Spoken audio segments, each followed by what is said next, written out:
We have nothing here. Okay, good. All right. Are we ready to go? Yeah, this we don't need. Nope. One Okay. second, you need one. This is for later.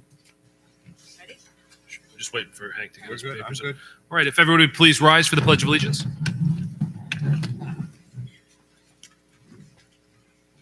I pledge allegiance to the flag of the United States of America and to the republic for which it stands, one nation, under God, indivisible, with liberty and justice for all. Please be seated.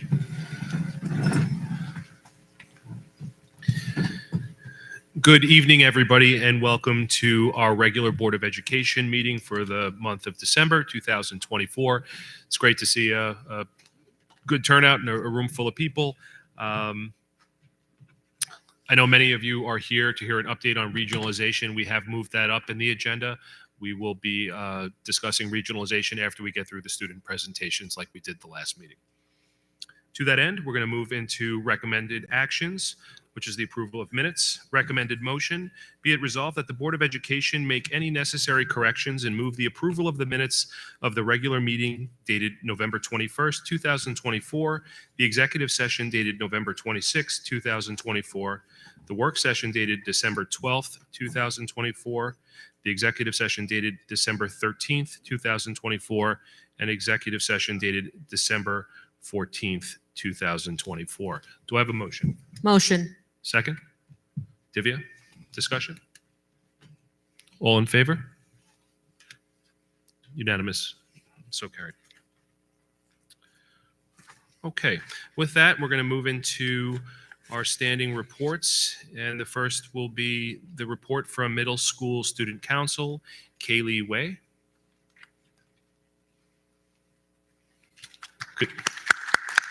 Good evening and welcome.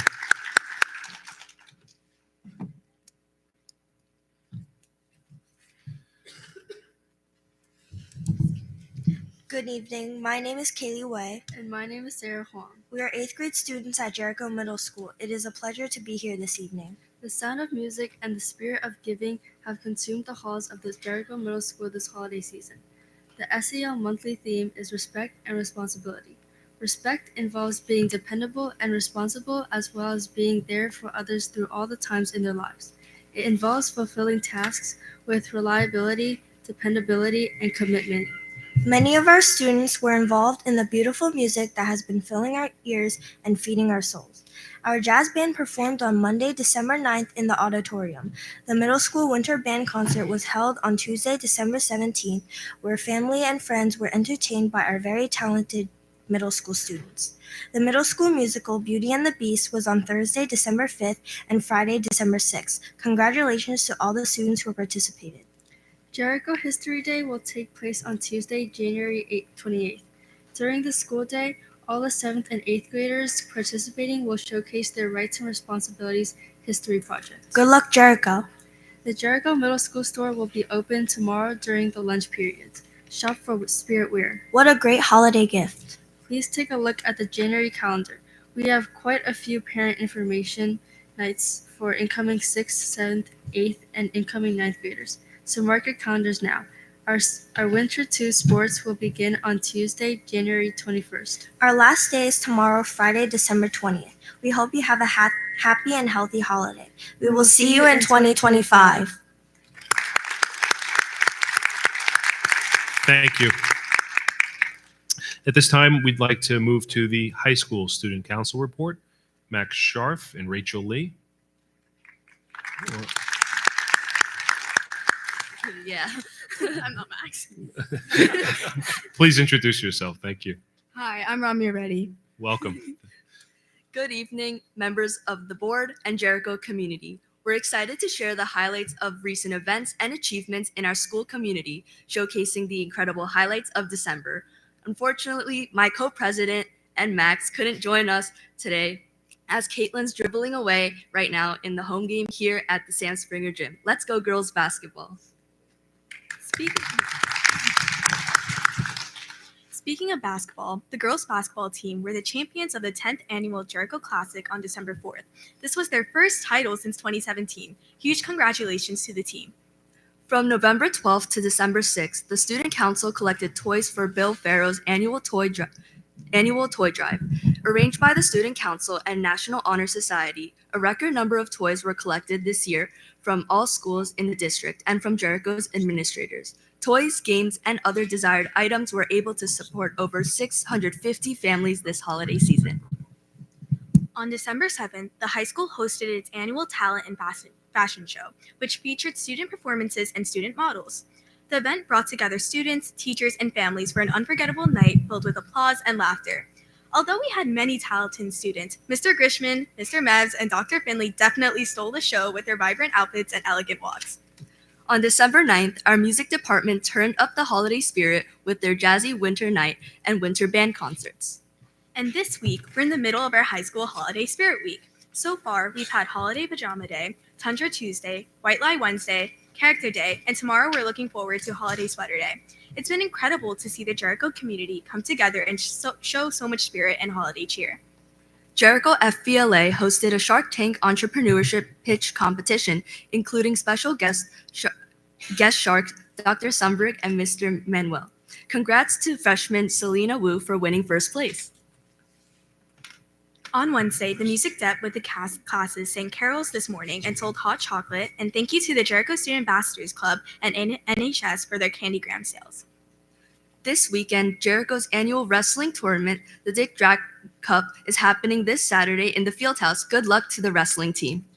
That's all for this month. Have a great break and a wonderful holiday. Thank you. This time, we'd like to move to the report of the PTA Council. Aileen Gingle.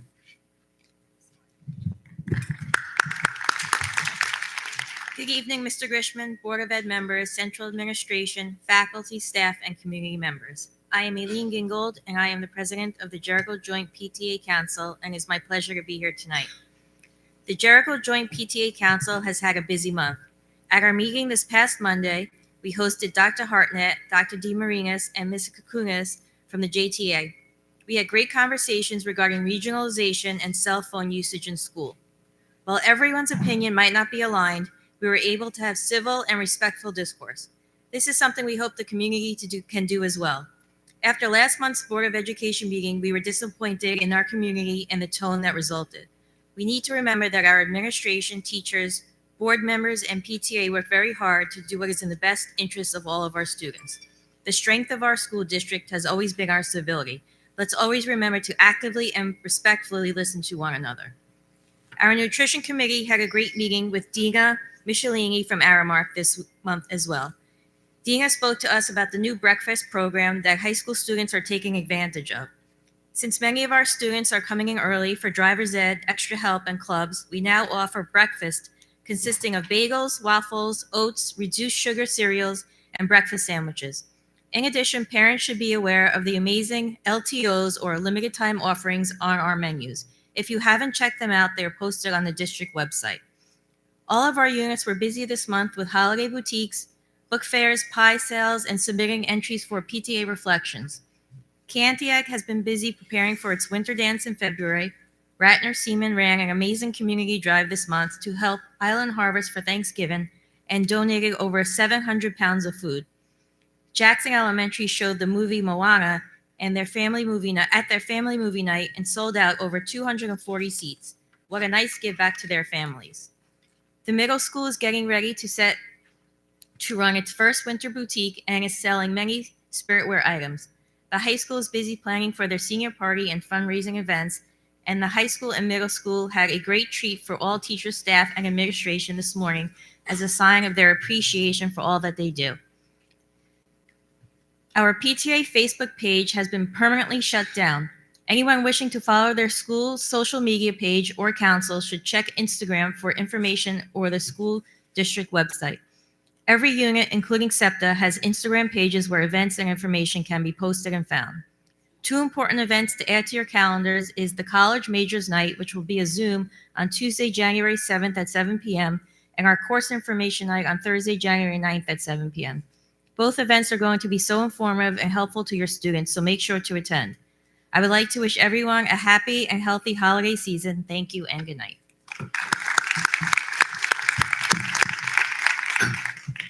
Thank you, Aileen.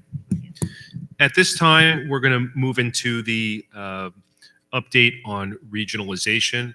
There's going to be some additional information we're going to be adding to the agenda. So at some point, we will be making a motion to move that into this topic. As you recall, on our last regular Board of Education meeting on November 21st, just before Thanksgiving, we took a position where we indicated that we were going to aggressively pursue legal action if the state failed to withdraw essentially this plan of regionalization. At the Board of Regents December 9th and December 10th meeting, unfortunately, their verbal assurances fell short of what the Jericho Board of Education was looking for, and we promptly began moving toward retaining legal representation and looking into pursuing the most vigorous avenues possible. To that end, at this time, we will be discussing this evening, and you should all have a draft copy of Mr. Grishman's letter addressed to the New York State Office of Education Policy of the New York State Education Department. If you'd like, we could have Mr. Grishman read it.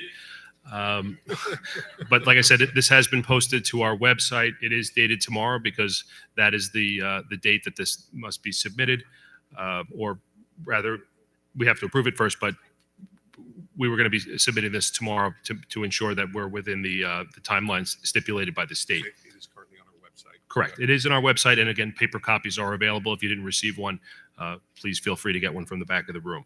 So to that end, just to give you an update on where we stand with respect to regionalizations.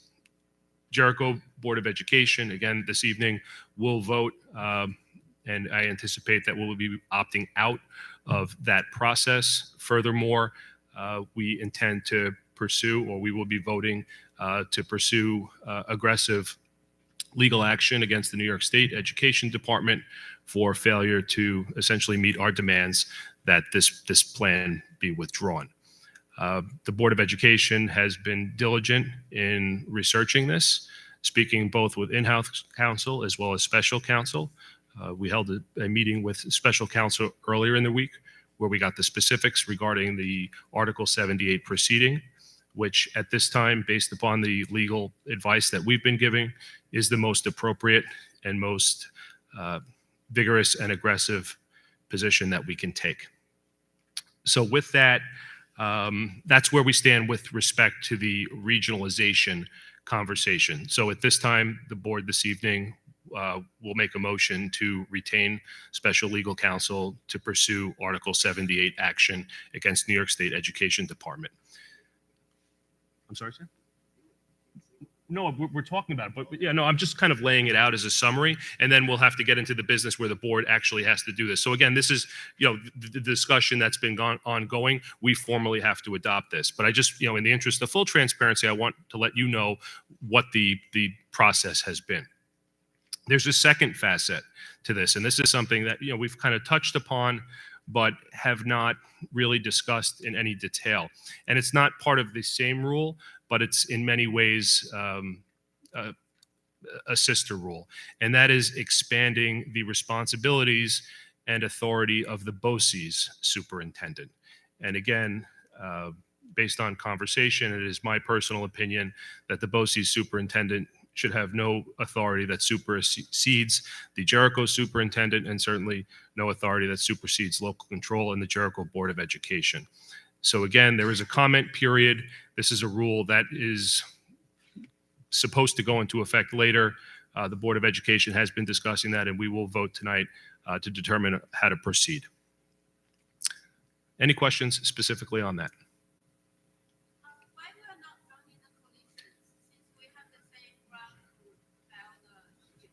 So at this time, the coalition is working with the same attorney that we're working with. So we're doing everything that the coalition is doing. But we'll talk more about that in a bit. Okay. Does anybody want to add anything to the background? So let's just get into, yeah, absolutely. I just wanted to kind of give you a background on what's been going on and what we've been doing. That being said, so at this time, we're going to need to make a motion to move number 4 in new business, which is the resolution authorizing the commencement of a CPLR Article 78 proceeding regarding regionalization. Okay, I think he just wants to move. You want? I was going to Does it matter, bring it all Steve? together. Doesn't matter. I just Okay. want to move that Okay. to the reports and discussion. Okay. And Motion. then, right, and then the other thing, and Mr. Goodstead, I just want to make sure we can do this. We can also bring the proposed resolution for the BOCES superintendent, our opposition to that. Is that correct? Yes, you would. You would just have to move to put the resolution on the agenda because that part's not there. And then you'll move it all into one resolution. Okay. And you'll approve all 3 at the same time. Is everybody okay with that? All right, so we're just going to need a motion to move a proposed resolution. Let Sam read it. I will make the motion to move the new resolution, which unfortunately I distributed all my copies. Here. The new resolution. Be it resolved, the Board of Education of the Jericho School District will vigorously pursue all legal remedies to the fullest extent of the law should the New York State Education Department fail to withdraw or substantially change their proposed regulation, expanding the responsibilities and authority of Board of Cooperative Education Services, BOCES, superintendents over component districts as reflected in the addition of subpart 124-1 to Title 8 NYCRR. So I make a motion that we add that resolution to the agenda. I'll second. Yeah. Any discussion on that? Could someone just email me the resolution? Absolutely. Thank you. Thank you. And we're also going to add, Move up number 4. Well, we said that we're already. going to move up number 4, and we're going to be sending Yes. a letter tomorrow to the state. The letter is very similar to the letter that we sent last month about regionalization. I will read it quickly. If you need it, it will get posted on our website in a day or two. To the powers that be, we are writing to express our concerns regarding the recently announced addition of subpart 124-1 to Title 8 NYCRR, expansion of Board of Cooperative Educational Services, BOCES, superintendent responsibilities and authority over component school districts, and its potential impact on our students, educators, and community at large. First and foremost, we believe that any significant changes and/or initiatives that affect our district should only be implemented with the explicit approval of our local Board of Education. Our board has a deep understanding of the unique needs, priorities, and challenges of our students and community, and it is essential that we maintain local control over decisions that directly impact our educational system. We respectfully insist, and I apologize, I'm reading the wrong letter. I was anyone going to point that out? No, I'm sorry. We were dealing with 2 drafts. This is the correct draft. I apologize. It says it's stronger. The Jericho Board of Education, after extensive discussion involving its members, administration, and community, unanimously passed the following resolution at our board meeting on December 19th, 2024. Now, clearly that unanimously is dependent upon how the vote goes. Resolution. Be it resolved that the Board of Education of the Jericho School District will vigorously pursue all legal remedies to the fullest extent of the law should the New York State Education Department fail to withdraw or substantially change their proposed regulation, expanding the responsibilities and authority of Board of Cooperative Educational Services superintendents over component districts as reflected in the addition of subpart 124-1 to Title 8 NYCRR. This resolution underscores the seriousness of our position. We believe that any significant change and/or initiative that affects our district should only be implemented with the explicit approval of our local school board. The concerns raised by our community reflect a profound and collective commitment to maintaining the integrity and autonomy of our educational standards and governance. We urge the New York State Education Department to carefully reconsider the proposed expansion of BOCES superintendent authority included in the proposed 124-1 to Title 8 NYCRR. We believe the complete withdrawal or substantial overhaul of the language and intent of the rule is necessary to address the significant concerns raised by stakeholders statewide. Thank you for your attention to this critical matter. We look forward to your response. Thank you, Sam.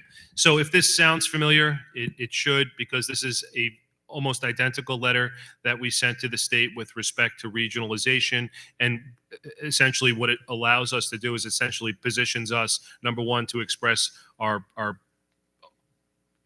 vigorous opposition to this rule, as well as positions us to take legal action if need be. So I know there's a lot of moving parts here. So just to summarize, the first part of this that we're going to be addressing is having a vote to formally opt out and have Mr. Grishman send this letter to the state, which is the intention. Secondly, we're going to be making a motion to retain legal counsel to pursue the Article 78 legal action against New York State Education Department for their implementation with the other schools. Correct. It's part of a class, so it's not just Jericho. We joined the attorney group, or we joined the attorneys that the coalition has joined. So we're part of that same group with respect to retaining the attorney. And third is taking the initial step to express our opposition to this rule regarding expansion of BOCES superintendent authority. So with that, I'm sorry?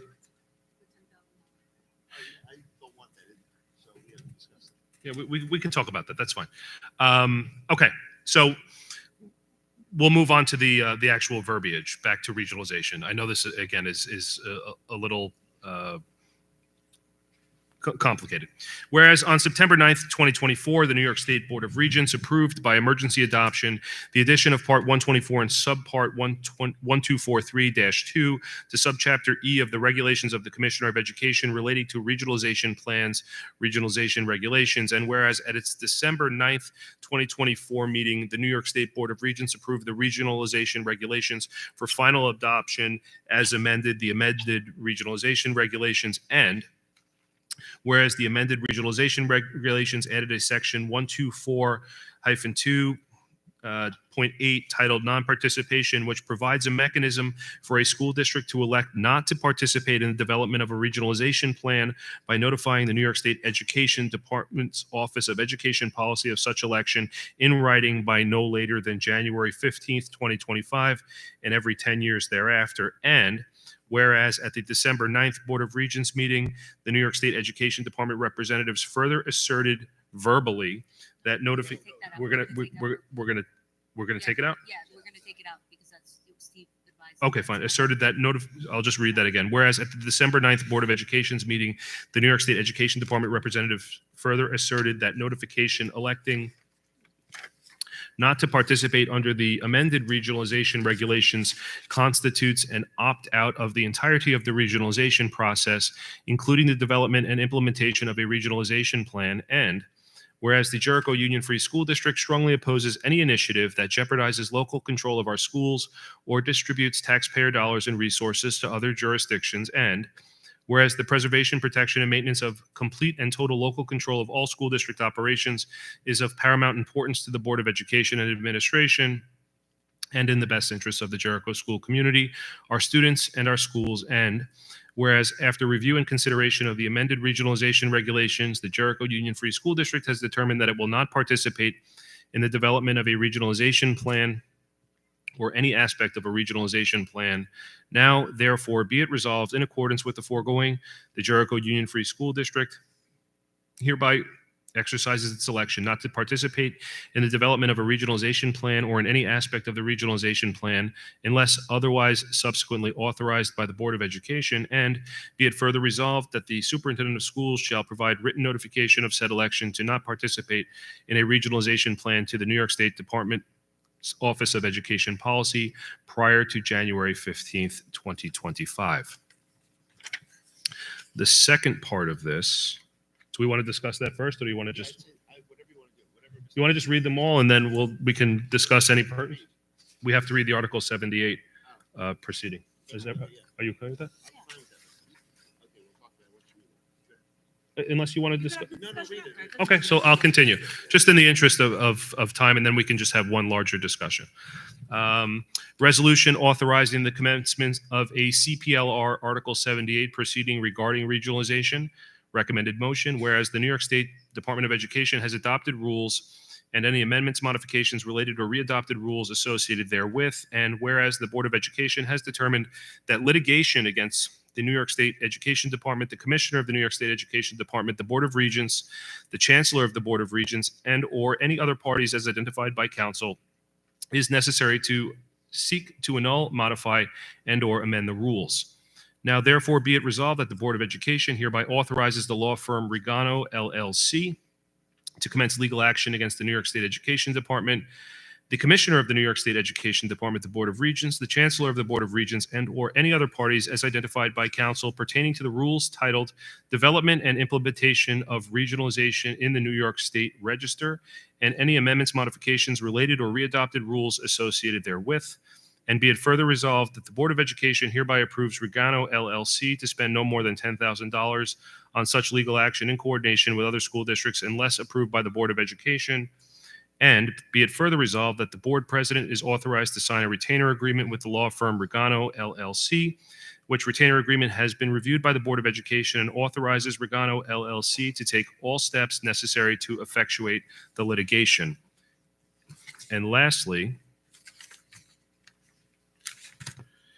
is the proposed resolution regarding the BOCES superintendent action.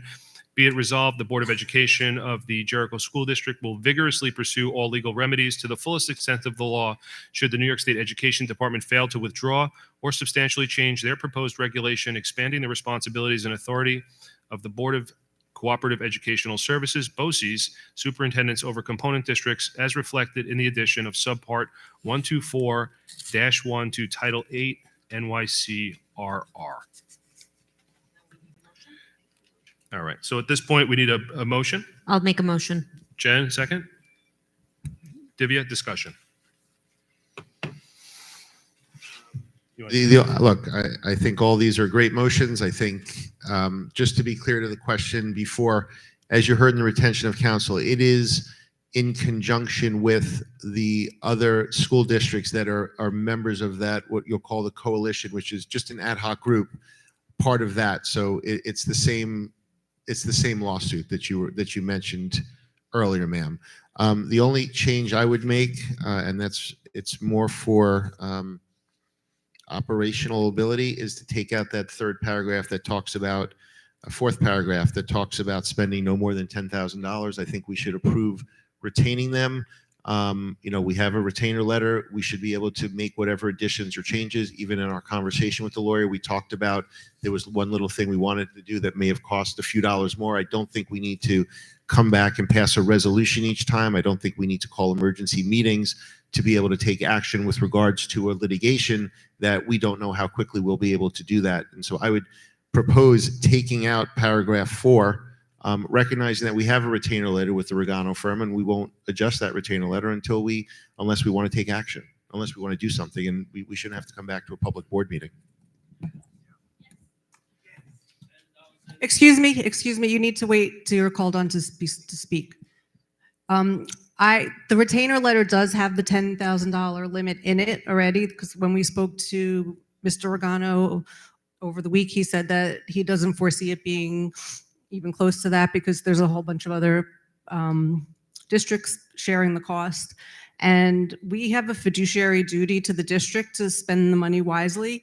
And if we were to give a lawyer unfettered authority to spend money without having to come back to us, I don't think that's a fair use or fair exercise of our fiduciary duty. And I think it's important that we stick to, have the resolution in there, and if needed, we could always come back and extend the amount if it's needed. But I think we have a fiduciary duty to be the protectors of the district's finances.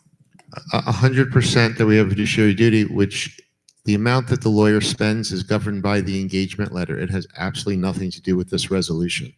This resolution is giving the board president the opportunity, the power, the authority to simply sign whatever engagement letter or whatever letter that we want. I do not believe it's wise to put this in here, thereby handcuffing this board, requiring another public meeting, public resolution, and in which case might even be indicating to our adversaries what our legal actions will be. I don't believe that this in any way helps protect the taxpayers of this district or in any way violates our fiduciary duty to protect the finances by pursuing this transaction as part of the coalition. One of the ideas that many people have put forward that this is by far the most cost-effective way to do it. And this one paragraph is simply handcuffing our ability as a board and our ability as a school district to as vigorously pursue this as possible in the most timely manner.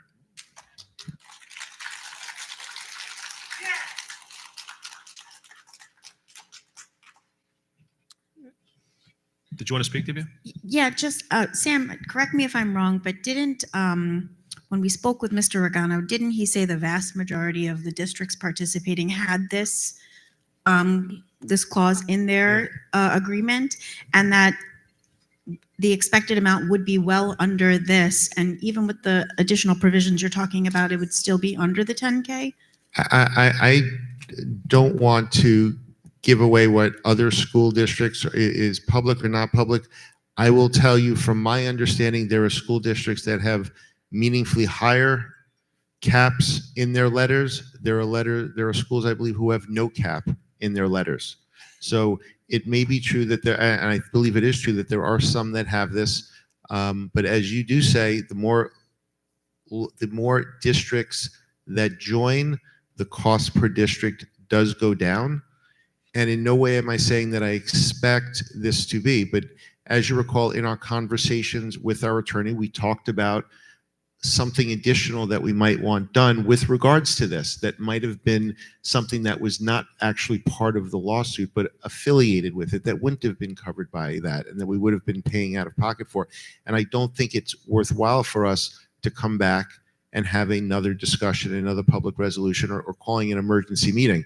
We're not talking about a lot of dollars. I'm not talking about, again, we have, or the lawyers have no ability to charge us anything more than what we agreed to. By taking this fourth paragraph out, it has no impact on our retainer letter. All it does is it allows us to sign subsequent letters or subsequent commitments where the board president agrees to do it. At higher amounts. So right now, I mean, just based on the, again, in the interest of full transparency, based on our initial conversation with the attorneys, because we are joining a large group or a class, if you want to call it, again, that would drives the cost way down because the total legal bill is split amongst all the districts who have signed on with this group. The initial conversation with the attorney is that he thought the number would be in some ways below $10,000. To that end, in keeping with our promise to you, if there's things that we can do that are more vigorous or perhaps pursue another avenue that may bring us to a point where we prevail, that may cost additional dollars. I think that's money that the board is committed to spending, and I think it's money well spent if it gets us what we're looking for. I would be okay with striking that paragraph. Yeah, I think we could remove it. I agree. And as I understand it, we did sign a retainer. We did agree. What? We will sign a retainer. I apologize. And it's clearly laid out how much we're going to be spending. But I do think that if tomorrow something was to arise and this board would like to, pay for this lawyer to write another letter or commence something else for us, at least like this, we have the option. Well, we're only signing to a maximum of $10,000 right now. That's what the retainer says. Anything beyond that would require an additional signature and a permission to proceed.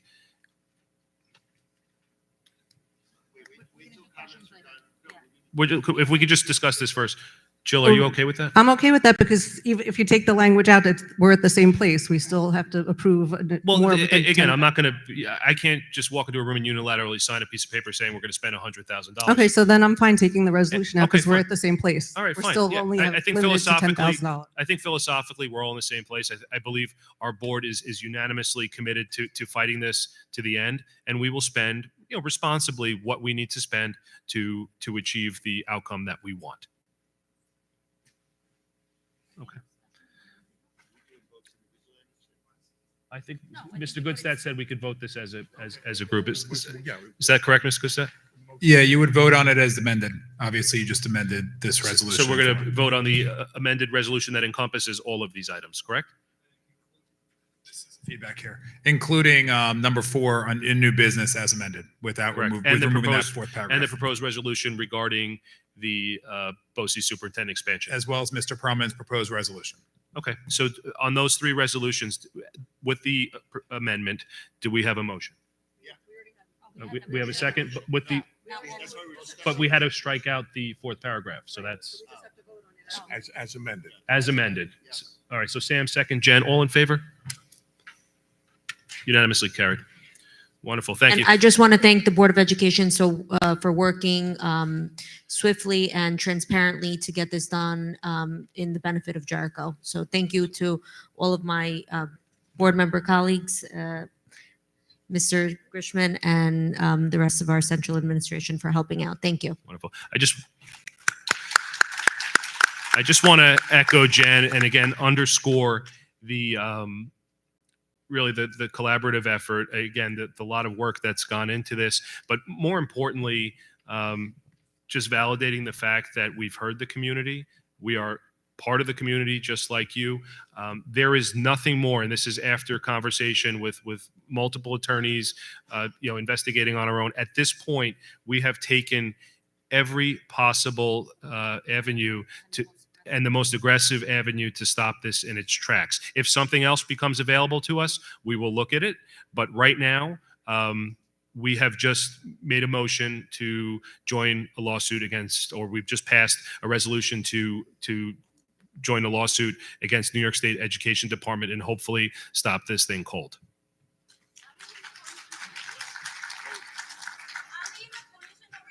So the coalition was, to Sam's point earlier, and I certainly don't want to speak for him, was a group of districts that came together to share information, and at the end of the day, try and plot a course that was going to be most appropriate for dealing with this. So the coalition has provided guidance, and we've essentially taken their guidance at this point. We're doing everything, and correct me if I'm wrong, that the coalition is suggesting, including hiring the firm that the districts that are make up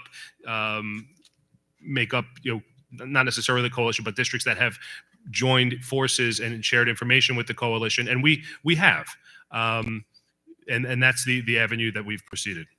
Why are you shaking your head? No. Okay, no. Okay, let's back up. Okay, because there's a misunderstanding. When we talk about the coalition, I forget the formal name, but it's the Coalition of Independent School Board Members. It's an ad hoc group that formed itself about 3 years ago. It's a group of school districts where it's the board members. It's not even the official school district. It's the board members from those districts who get together to talk about issues that are impacting school boards, places to exchange ideas, places to get advice, places to say, oh, we're doing this in our district. What are you guys doing? We learn things, we get ideas. That's what the coalition has been. Okay, it's not a dues-paying coalition. It is something where it's purely voluntary. You go, you don't go, you do what you want. This is completely separate than what is a dues-paying organization, which is called the New York State School Board Association, okay? Which also has a subsidiary, which is the Nassau-Suffolk School Board Association. As an aside, not to upset them too much, they've been very unsupportive in our efforts, to understand what's going on with this. So the coalition is a group that's been out there. It's something that some board members may go to, some board members may not. One of the issues that they addressed when they noticed it 3 months ago, was the idea of this regionalization as well as the BOCES Superintendent Authority regulations that were being put through in terms of regionalization on an emergency basis. The Coalition of Independent School Board Members, which, as I said, is a completely voluntary ad hoc group, notified many school districts in Long Island, across New York State, or they tried to, about the dangers as they perceived with these regulations. Then some school districts that actively some school districts where the board members actively participate in coalition meetings, and some school districts where they don't have board members that actively participate, they got together and formed an entity to retain Regano LLC to pursue litigation against the New York State Education Department. So the lawsuit, as Dr. Foresto outlined, as we just read the resolutions, is part of that group. We will be part of a lawsuit with other school districts whose board members, some are the coalition. So the coalition is not the one who's pursuing this lawsuit. It's individual school districts that have gotten together with the help of the coalition to put this together. So there's no coalition that you join and say, okay, we're part of the coalition. We're in, we're out. They hate us, they like us. You don't It's got get a nothing to do membership with that. card. Yeah. Yeah, no membership card, no dues. It's a volunteer ad hoc organization where they've put this together, where, as I said, some school districts will say, I want to participate. Some school districts, for strange reasons I don't know, will say they don't want to participate. That's all it is. So if you're worried about us being in hand with the coalition, we are. On this topic, on this specific instance, you've heard the 5 of us vote that we are hand in hand with the coalition. We agree with what the members of the coalition, with what they're doing with regards to regionalization. And that's how we're going to pursue it. That's why, to Mrs. Citron's point earlier, that's why this is so cost effective to us.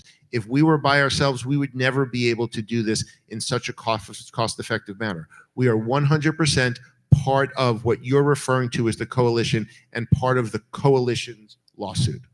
And this is the most aggressive stance that we can take right now. And if something else becomes available to us, we will communicate that, and we will evaluate it at that point. Wonderful. Okay. Thank you. This was a big win for Jericho. Again, I appreciate, well, it's a win in the sense that the community came out. Oh, absolutely. Yeah. And everybody was heard, and the board took decisive action. So thank you very much. All right. At this time, I want to clap. There we go. You can put the signs up too. It's all right. That being said, we'll move into Mr. Grishman's superintendent report. Super. Thank you, Chris. I also just I want to add that that out of the 56 school districts in Nassau County, as of this week, the vast majority of school districts have passed resolutions opting out. To my knowledge, there are only 3 school districts in Nassau County who have opted in, but of the 56 school districts, I believe that pretty close to 50 of the school districts have either passed resolutions in the month of December or plan to pass resolutions in early January, opting out, and again, joining Nassau County in expressing their serious concerns about the direction that SED is currently taking. In my heart of hearts, I do believe that the impact of Nassau County and the strong feelings coming from Nassau County and the strong statements coming from Nassau County, as well as the Article 78, will impact the final decision of the State Education Department. So I think we all have our fingers crossed that in the month of January, we will all be able to celebrate a positive outcome. As part of my superintendent's report, our student enrollment as of December 13th was 3,308 students, with no change from our November enrollment report. And from my memory, I think that's the first time I remember our enrollment report being flat from one month to another. A couple of other comments. Through the last 2 months, our students have been participating in concerts, just incredible music performances, especially our middle school and high school bands, orchestras, chorus, and incredibly well attended. And just congratulations to our students and our music teachers for incredible work over the last 2 months. Also, I want to report that our winter sports are well underway.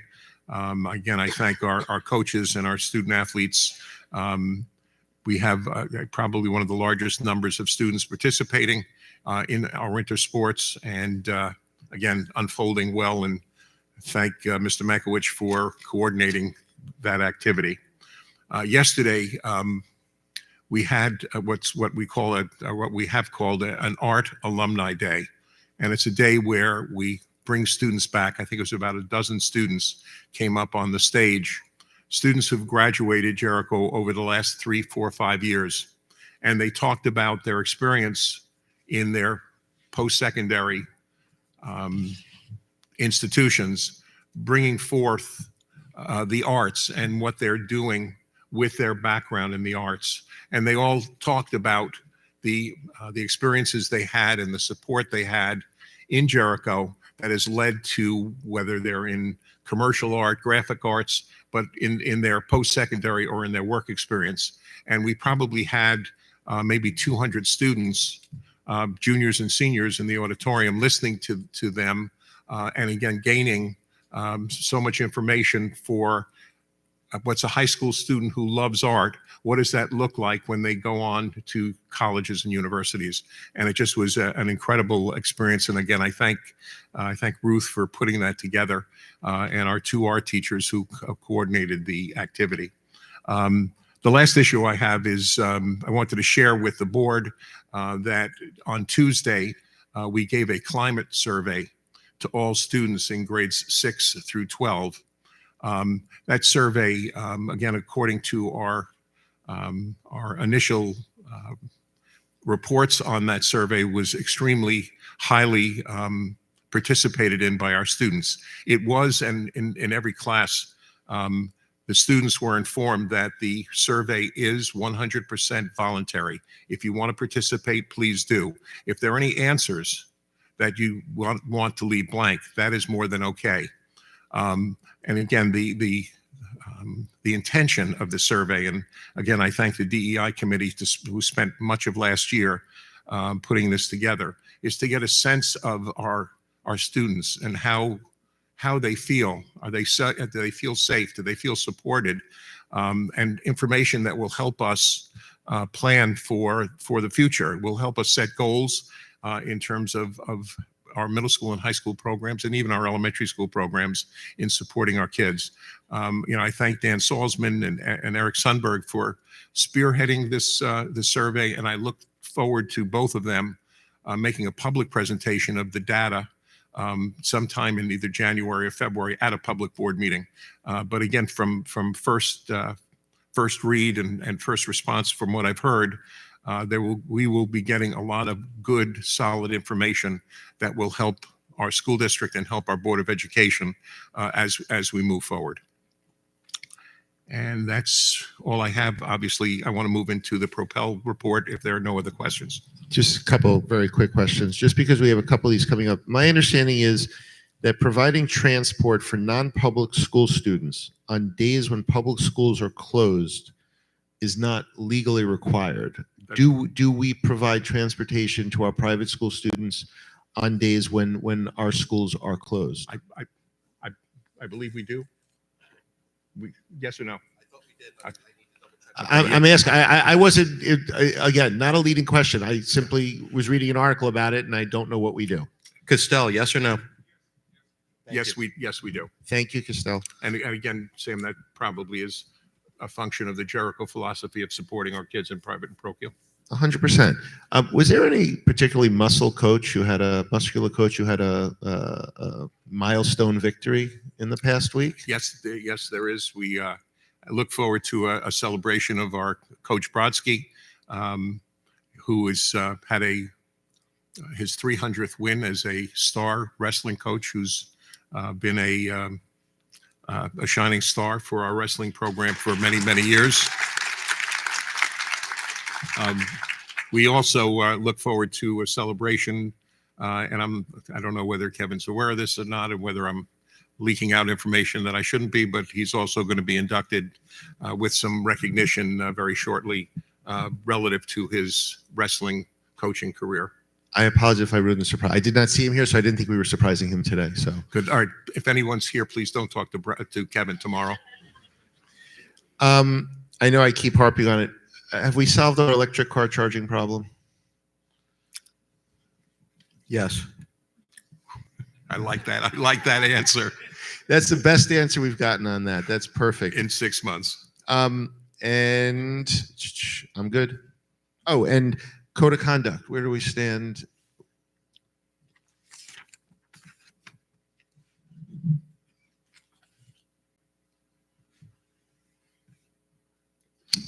Sorry about that. The safety committee did not meet in December, which was according to calendar. They're reconvening for the third time in January. At that point, we're going to be looking deeper at drafts of possible expanded code of conducts and working together as a committee to figure out the direction we want to go in. I just want to be clear, though, that doesn't mean we don't have a code of conduct. Obviously, there is a code of conduct that exists, but as we've discussed in previous meetings, there was certainly, it exists in multiple policies, and the committee is looking at whether we want to consolidate and make it a bit more comprehensive from a district standpoint. Thank you.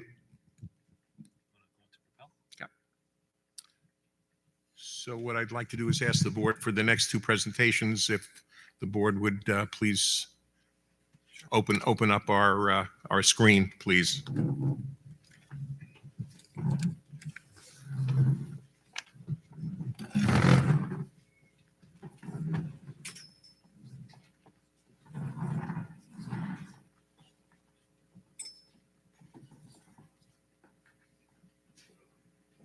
So as we're all aware, there over the last probably 10 years, there's been a significant issue with the amount of electricity that is fed into Long Island from New York State. As Long Island has grown and as the population has grown, the amount of usage, the electrical usage throughout the island is not being adequately met. And again, I would say probably for over the last 10 years, there have been discussions in terms of how can the New York State Power Authority bring more electric to Long Island. So there's currently a 10-year plan that is in place. It is sponsored by Propel, which is a joint effort by both the New York State Power Authority and the New York State Transco. So what their plan basically is to take electricity from upstate and bring it into Long Island. Again, the representatives from Propel have spent September, October, November meeting with towns, villages, and school districts to share the plan so that communities who are impacted will be fully aware of what is going to happen. So step one, which will be taking place through 2025 and into 2026, all of those potential routes will be surveyed. And that survey will actually be some trenching where approximately 1 foot wide by 1 foot to 2 feet deep will be trenched, tested, and then covered up. So every place where you see a blue line over the next 12, probably to 16 or 18 months, the soil will be tested to see and to ensure that as they plan to actually run the full-size line, that it can be accommodated in the routes that they have selected. So in terms of the impact over the next year, probably the next 2 years, the impact in terms of what we'll see is minimal. From that point on, they will then begin to actually lay the conduit, which will be a much more major project in terms of digging and putting that down. They're giving us the heads up and will continue to give us the heads up in terms of what the potential impact is to our school district. What are the challenges that Castell is going to have to deal with in terms of road closures during that time period? Our guess is, and again, I think we will hear more specific timelines once all the initial trenching is done over the next year and a half. Again, as they then move forward, there will be road closures And again, this project is projected at potentially taking up to 10 years to fully complete. When it is complete, the amount of electricity coming to Nassau and Suffolk County will meet the current needs, and again, what we're told, the future needs. Propel will continue to keep our communities updated. They will continue to meet with towns, villages, and school districts over the 2025 year.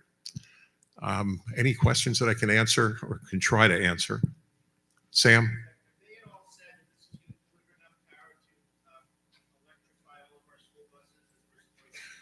I'm sure that is a major piece, Sam. No discussion of EVs in this discussion. This is, basic commercial and home need for electricity that it currently is under what we need. Say, Chris? No, to my knowledge at this point, no battery storage facilities, but again, that could change.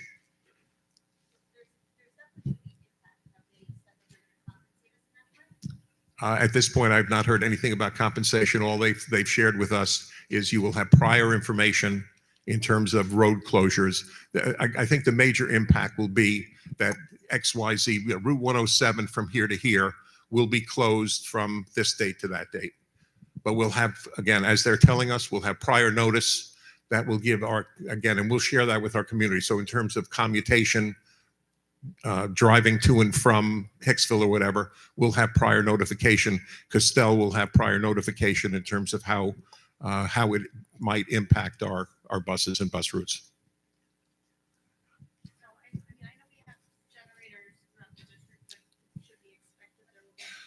We're told that there will be, the question is, will there be any disruption to our electric service during this time period? They're telling us at this point there will be no disruption to either your houses, commercial properties, or our homes or our schools.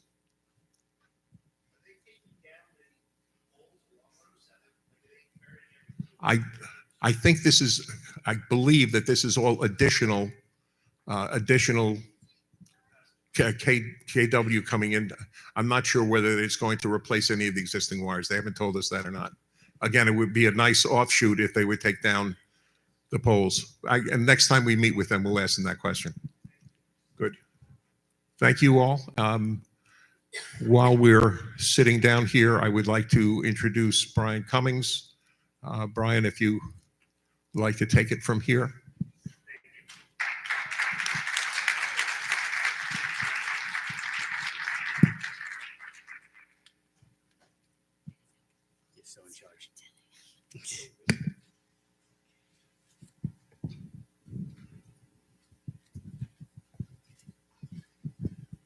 Good evening, everyone, and thank you, Board of Education, Hank, Central Administration, for the opportunity for us to talk and brag about our incredible high school and the visions on moving further. We're off to a great start. What you're seeing on the board now is this year's high school administrative team. Earlier this school year, I was appointed as interim co-principal in the high school. In conjunction with Joe Provenzano, our other co-principal. Rounding out the team, we have Dr. Michaela Finley, one of our assistant principals. And adding to the team this year is David Mez, our interim assistant principal. David, Michaela, and I will be talking about the high school tonight. It is my honor to be co-principal of the Jericho High School. It's an incredible place with a rich tradition, and we have unmatched success by our students. I am proud to call Jericho High School home. How has Jericho become so incredible? I want to talk a little bit tonight about academic excellence, student engagement, and comprehensive support. I feel our academic excellence stems from our incredible curriculums that we offer in the high school, or different courses in every single discipline: art, English, math, health, phys ed, science, technology, education, social studies and business, and world language and family and consumer science. Through each of these disciplines, okay, It's all right. Through each of these disciplines, we have incredible opportunities for students to pursue their passions, to challenge their development through AP courses, and experience a lot of different opportunities with our diverse elective classes. I think we have an incredible depth and breadth of courses in all these disciplines. Along with what they're learning in the classroom, students also have an incredible opportunity to experience opportunities outside the classroom through our co-curricular, our extracurricular activities, our student council, athletics. Students an opportunity to explore their interests outside of the classroom. It also gives them a unique opportunity to become leaders within the school. We also want to ensure that the needs of all of our students are met at all times. Through our wellness program, our academy, Jericho Academy, our PPS, our guidance counselor services, I think we do an incredible job of meeting the individual needs on the social emotional level, but also on the academic needs of all of our students, meeting the students at their abilities and needs. So how do we go about doing this, and where are we going from here? One of the things I feel very strongly about is collaborative leadership. I have a unique perspective on this. This is my 28th year at the Jericho High School. After 15 years of teaching in the math and the science departments, teaching APs and many of our electives that we discussed earlier, coached many sports. After that, I became a curriculum associate of science and technology education for 10 years, an AP, and now as an interim co-principal. I try to see the school through the lens of all of our different stakeholders.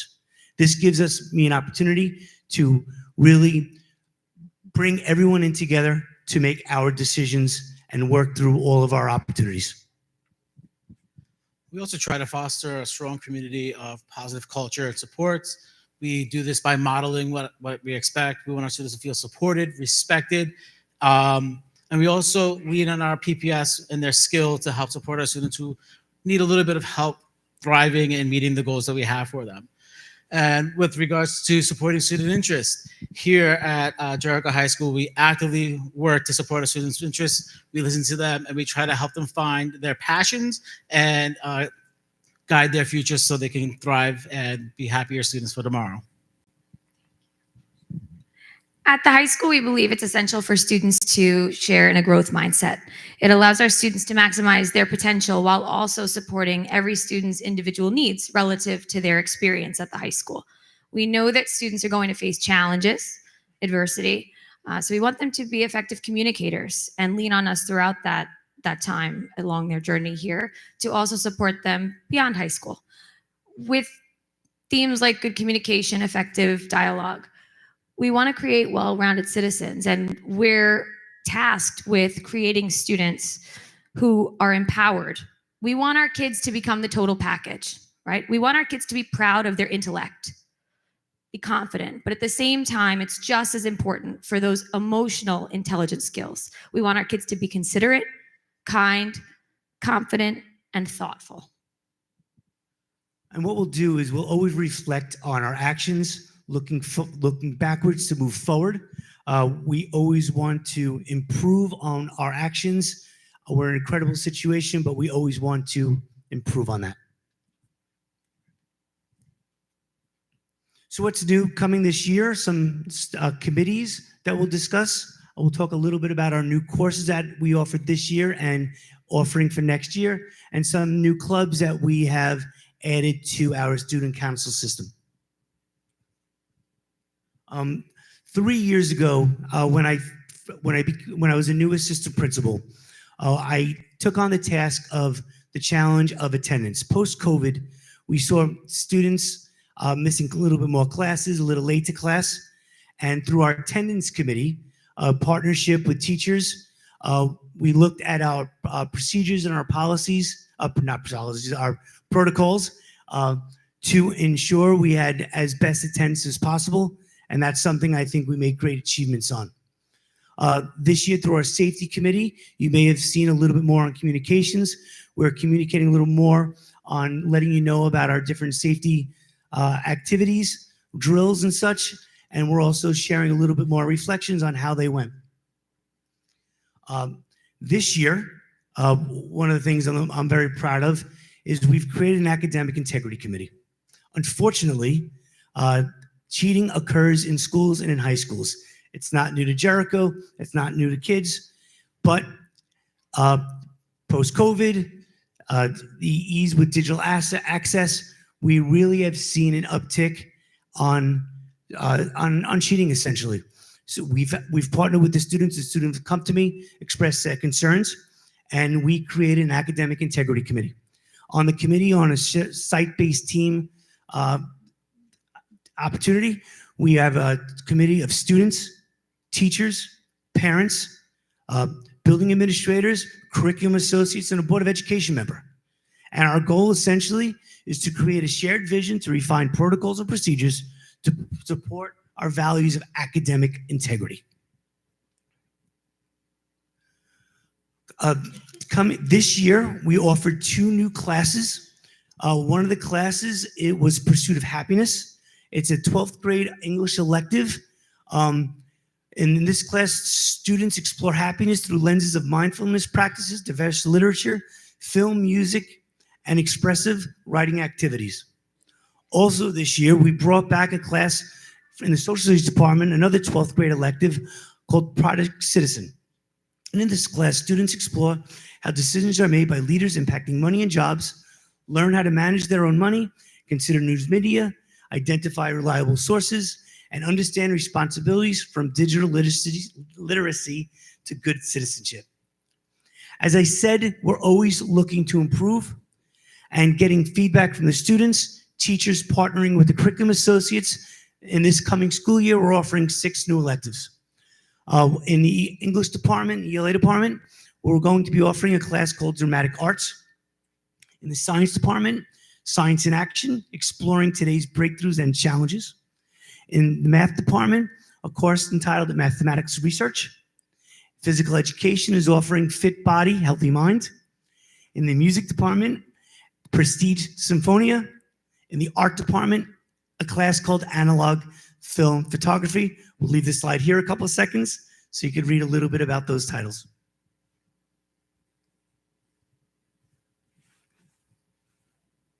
Okay, let's go. All right, so this year's Student Council was excited to invite students to propose new club or service functions. So students were provided with applications which included criteria on how a club should be created, what the values of the high school are and certain requirements, and it's also aligned to our Student Council Constitution. So students could complete an application and submit it to Student Council, and once applications were received, clubs were created by being reviewed by the club proposal committee, which was made up of teachers, student council advisors, administrators, and curriculum associates. And we took a look at the current offerings we have at the high school for leadership opportunities. And then we considered new vantage points for our kids. So another way, in addition to this process, that clubs can be created is through grant opportunities. And at the very end of last year, we were really excited through a partnership we have with Cornell. We were able to start the Agriculture Club.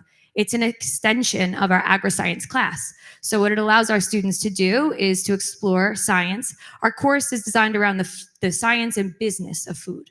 So it allows students who share that interest to join after school. And it allows them to provide an impact on local and global communities. And they compete every year in Grow NY's competition. And they came home their first year winners. So we were really proud.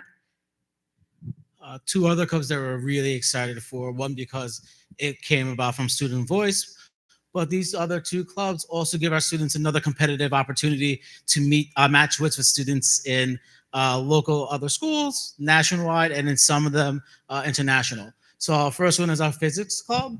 And in that club, our goal is to foster a strong physics community here through hands-on problem solving. We're really looking forward to see how well they do. And the next is our investment club. And through our investment club, our students get an opportunity to analyze financial markets, financial plan, and we're really hoping to see how our students take off in this one, and especially with the competitions that are be coming up for them in the near future. So at this point, we've tried to give you a little insight on a lot of the upcoming things that are happening in the Jericho High School this year. And in our future, essentially, we're looking for students to have as many opportunities as possible, ensure dialogue with all stakeholders to make best possible decisions, create opportunities to inspire students. We want to improve all aspects of our school by creating connections for students and ensuring success for all of our students post-high school. It has been a pleasure to talk about the high school tonight, and thank you for your time. You've heard from us, but you didn't get to hear from our student council representatives. So thank you to Rachel and Ramya tonight for presenting. For those of you who know Max Scharf and Caitlin Choi, they're generally with us at these meetings, but they couldn't be here tonight. Caitlin was actually at the basketball game tonight. So we asked them to sort of join us in this presentation and give us the student perspective on their hopes, their vision for the high school as well. And here's what they came up with. In the best way Caitlin and Max can.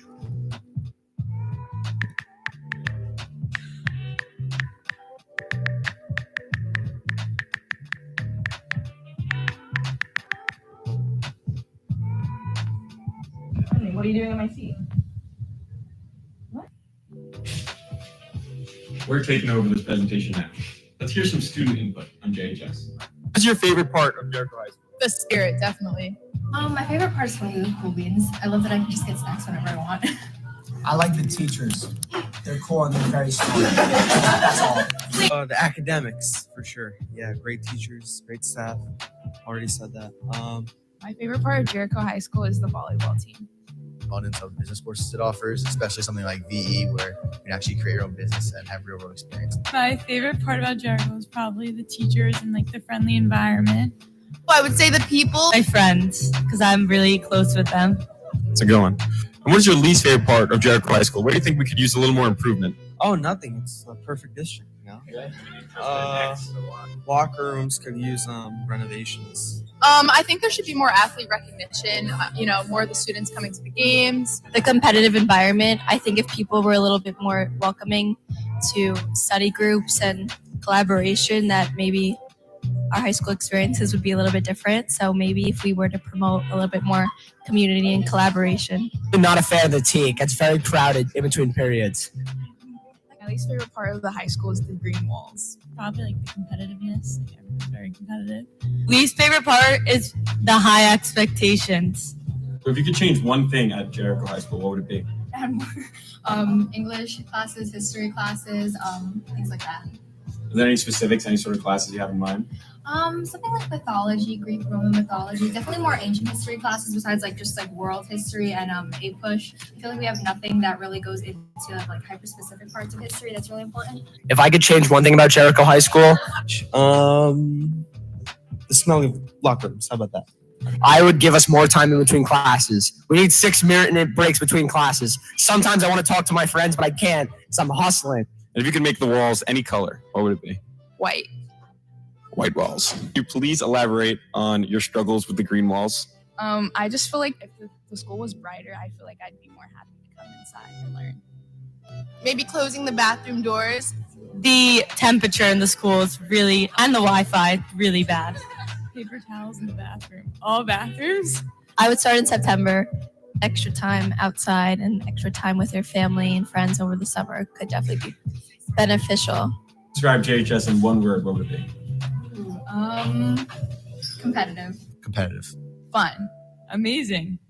Friendly. Hectic. Helpful. Superb.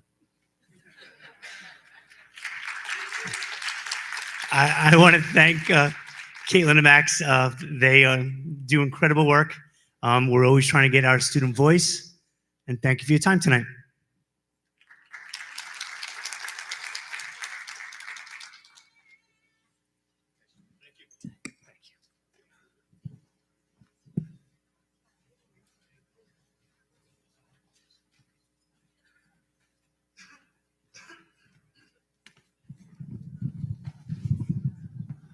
That was a great presentation. Thank you. We'll get some air fresheners for the locker rooms. And as always, again, great presentation, but always the highlight of our presentation is always our students our students are incredible in their comments, and their views are also heartwarming and right on. Thank you for the presentation. Great job. Thank you. Got the screen going up behind us here. Wonderful. So getting back into discussion, one of the topics that we've touched on and certainly wanted to bring up again tonight, and will come up again later in the agenda, is cell phone use. This is something that I think there's been a lot of conversation both at the local level. There's been some conversation at the state level. My understanding is we're expecting to hear something from the governor, perhaps early 2025. We've also received feedback from the students, specifically a survey that was administered by Max Scharf, where there's been kind of conflicting opinions on whether cell phones are helpful in school, a hindrance in school, do they belong in school? I know the board has discussed it. We've heard feedback from administration, but I think one of the things I'm looking for personally is to really get input from all the different groups, whether it's students, administrators, obviously teachers, parents, family members. So with that, I just wanted to open it up for discussion. Well, we could. We could. Well, we're going to have an opportunity. I'd like to say something. Is it possible for, I know that Mike Hartnett, you did a survey among the teachers and Max did one with the students, but can we ask for more additional surveys that are more granular about, specifics of what are the times, the devices, the pros and cons, just something with a lot more detailed feedback and more a higher participation rate. I mean, give some sort of encouragement to get more of the staff to participate, so we could have some meaningful data before we can come up with what the right policy is.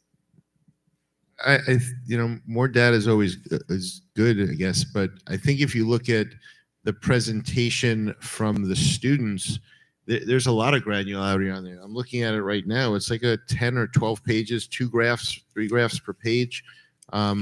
There's a lot of granularity there. And if I recall from Dr. Hartnett's presentation, I think he had about 60% participation amongst teachers.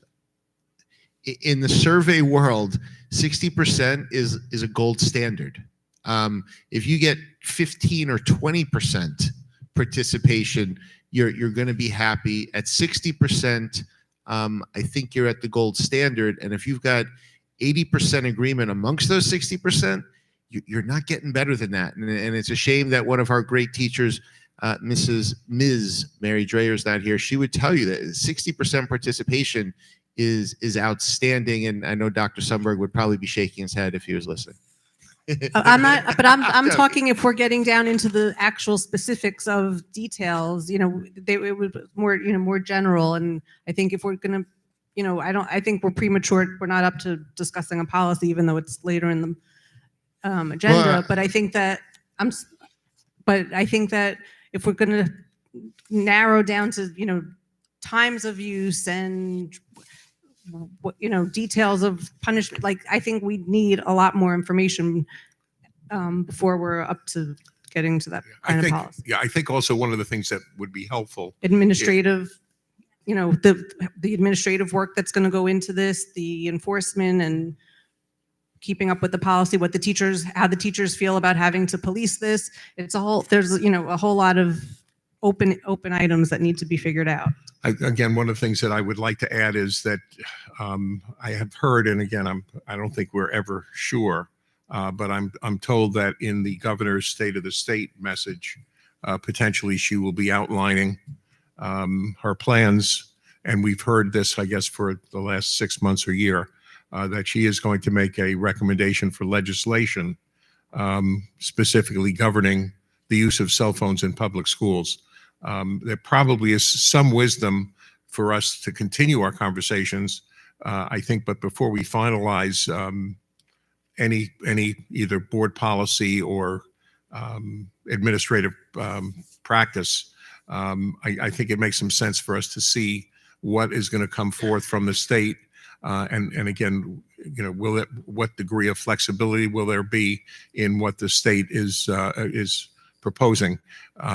Again, over the comments that she's made over the last 6 months, there really has been a whole variety of statements that she's made with some inconsistency in terms of where that final recommendation will be. But I do think it does make sense for us to blend in, if there is going to be legislation, and I believe there is going to be legislation, it does make sense for us to blend that legislation into how Jericho analyzes that and digests it, and then moves forward with some policies and procedures in terms of how we move forward.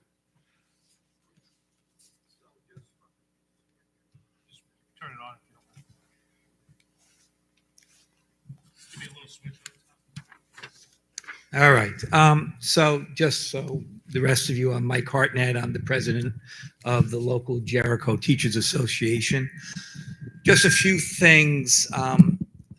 I will spend some time over the vacation writing another survey to get more granular data so that it can dovetail at the same time with whatever material we get from the governor, so that we can put that out together. It should be worth noting that when Mr. Perlman talked about 80%, there was a break in that where 40% looked for some form of partial cell phone ban only inside of classrooms, and another 40% wanted a larger level of cell phone ban. So there was a lot of nuances in the way people wrote their responses and everything else. It's also interesting because we were taking this information where you had elementary school, which really already has a cell phone ban, as opposed to the middle school and high school. So it might be, particularly given what you were writing in your report about cell phones, for us to focus much more on the middle school and high school and almost give separate surveys to the middle school teachers and separate surveys to the high school. So we had that information that would be more distinguished based on grade level. Okay. Just because we're discussing, oh, sorry, go ahead if you have questions for Dr. Oh, my question was also for Dr. Hartnett, so you can go ahead if he's going to stay at the mic. Oh, okay. I don't have a question. I thought if you have a question for him, please go ahead. Oh, I did. Just to, with regards to the survey that you're going to be putting together, piggybacking on what Jill said, I think the piece that I was missing from what the information that we already had was with regards to enforcement of this policy, if there were there to be one. Just from what I've read, and there's not a whole lot. There's not a lot of well-conducted studies looking at cell phone use in the States. I know a lot of that data comes from internationally, but just from one of the surveys I read, how does enforcement work best? Is it a more strict policy that prevents from loss of instructional time with and how or are we more lenient, more constructive in our feedback, but potentially losing class time in delivering that kind of lesson to these children? So I'm very curious to see how you envision enforcement of such a policy. Yes, and some of that might be how involved the teacher is directly as opposed to the administrators, whether there's those shoe sleeves that are up or not, whether there's just a general almost respectful understanding that you're going to keep your cell phones away without any more than that. So I will present questions to the faculty based on that, and present questions, like I said, that I think my main plan now would be to separate it out and focus on the high school on one level and the middle school on another, because there's also obviously different responses that middle school students would have to cell phone and their use. And we talked about the Ancients Generation book at one of our work sessions when it came to it, and which groups also might need to have cell phones later in their lives to be able to transition off to college. So these are all things that I think are worth discussing. So even separating from well, again, and that's a good question. We're also been talking about devices in general. So it's almost like we'd have to separate that out. And then you have the issue of watches too, which also further complicates the situation. So. And I think this discussion is going to be furthered when we discuss the first reading on the policy. Well, I think if we're going to have this conversation, I think it doesn't make a lot of sense to have it absent this policy, because the issues that Dr. Hartnett has brought up, I think I've addressed. The issues that Dr. Balachandra brought up have been addressed by any number of districts where I've seen the numbers, and it does. There's a learning curve, as there is with any new policy, where teachers will have to unfortunately spend a little bit extra time during the first few weeks or month of this policy. But there is data from other school districts out there that shows how that falls off, and that after, I think it was 4 weeks or 5 weeks, we have smart students. They get it. They don't want their phone being confiscated. Yes, it will be somewhat of troubling for Dr. Finley and Mr. Cummings and Dr. Prizanzano and Mr. Mevs and the teachers to catalog the phones that they're confiscating. But students learn. And again, we're not creating the wheel here.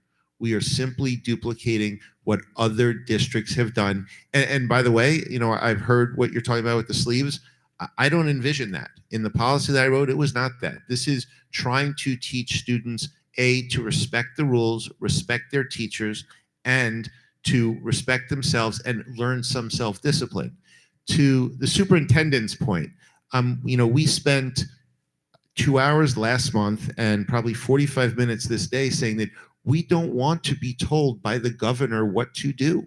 We want to do what's in the best interest of Jericho, what's in the best interest of our students, and what's in the best interest of our teachers. So we can introduce a policy. We can deal with all the issues that Mrs. Citron and Dr. Balachandra raised about how you enforce or how you introduce this policy, but let's get ahead of it, because the governor will introduce it and then we'll be scrambling around. And you know what? We can spend lots of time trashing the governor, but she flops, she flips, she goes. It's going to be a policy. It's not going to be a policy. We don't know what she's going to do, which way she's going to come out, when she's going to come out. She may say there's a 3-year implementation. I think that it's important, and if people haven't read the policy that I've proposed, I really would encourage it, because, and I really pose it to Dr. Hartnett. I mean, do you disagree with the initial premise that the primary mission of the Jericho School District is to provide for the education, safety, and health of its enrolled students? Is that incorrect? Yeah, but that's a comment. Do you believe in motherhood? Okay, but that's what we're trying to do. not- No, absolutely. And as we heard at our last meeting, I forget which meeting, it was a work session, I apologize, where we had Dr. Smith and we had Dr. Goldstein, and they showed, I mean, is it untrue? Do you disagree with the fact that research demonstrates that cell phone use in schools has a significantly negative impact on student learning? I think they presented a whole bunch of studies why that's the case. So do you think that information was incorrect? And I don't mean to pick on you. You're just standing there with the mic. I'm happy to ask anyone who wants the mic. I mean, Mrs. Citron or Dr. Balachandra or Dr. Fresto or Mrs. Vardanoff, do you disagree? I mean, is that an incorrect statement? The research we've seen presented shows that it's a negative on student learning. I think we have to start off with the situation on the ground in Jericho. I don't think the teachers, when you talk to them, they speak about, yes, it would be nice to have cell phones away, but they also look at it, there haven't been teachers. And believe me, when there's a problem with teachers, they come running and screaming when there's a great concern. There wasn't an incredible concern about cell phones in the school compared to other things. Okay, and that, in other words, it wasn't one of those things where you said, like I spoke, given you some anecdotal evidence in my own classroom. You ask a kid to put it away, most of them always put it away. When does he take it out again? What? When does he or she take it out again? Sometimes they take it out again, and that's when I take it away. But sometimes these seem, in the overall scheme of what I'm doing, these are peccadillos. These are minor concerns compared to what we're doing in the classroom. It doesn't mean there shouldn't be a policy on it. I just, as we're going through it, I think it's so important to be thoughtful as we go through it and try to figure out a way of, are we going to suspend a kid for his cell phone obsession? where are we going to land on these kind of things? I think it's very important for us to have serious conversations of how we're going to proceed step by step, incrementally over something that's a different type of behavior altogether than, say, cheating or something like that. I agree with you 100%, but the only way you're going to get to what is the enforcement or punishment, if there is one going to be, is by us agreeing. And really, I'm still struggling to hear from anyone and as to why it wouldn't be, why eliminating cell phones from classrooms. And again, in the policy they've written, there are schools that don't allow you to take your phone out from the second you walk onto the campus to the second you walk off. And that's what's out there. There are school districts that go and say, okay, you get to school, put your cell phone into this bag, we're going to lock it. Now, granted, a 12-year-old, as we talked about, knows how to unlock that bag, but we're going to pay $80 a bag and we're going to make you put it in a lock, or we're going to make you put your cell phone in a shoe rack on the wall. There's lots of ways to do it. Are we taking the watches away too now? Absolutely. If you look at So the now you're going to walk up to a student and ask them what has been traditionally a piece of jewelry and have that taken away. I'm just saying we have to think it through. I'm not saying it shouldn't be done, but step by step, all of these increments will be a challenge to figure out, and especially so much of this, what we're asking about, when you're using a Chromebook, they can communicate back and forth and do certain things on their Chromebook just by opening a Google Doc, for example. And it doesn't Absolutely. mean that we shouldn't be doing it. I'm just saying these are things that we have committees for many, many things. If we're going to make a policy, we really should hammer that out incrementally, step by step. Or where are we going to screw up? Where are we going to make a mistake? Pilot it maybe in a couple of classes. Look at how this is working and be able to work out the kinks in such a way that might be effective. I don't have an easy answer to it. We spoke about this long ago at a PTA meeting where it's always a challenge to get this clear. I have some concerns of the document itself. There's certainly a line about teachers not using their cell phones in the class or keeping them away when all we do is need them for dual verification. All we do is walk around and use them for all types of information that we collect data so that we're not always in front of them. And students can use the smartboard in those particular circumstances where we take pictures of students so we can post what we're doing online. So those kind of things are certain parts of policy that need to be hammered out. There's also just logistical things that have to go on.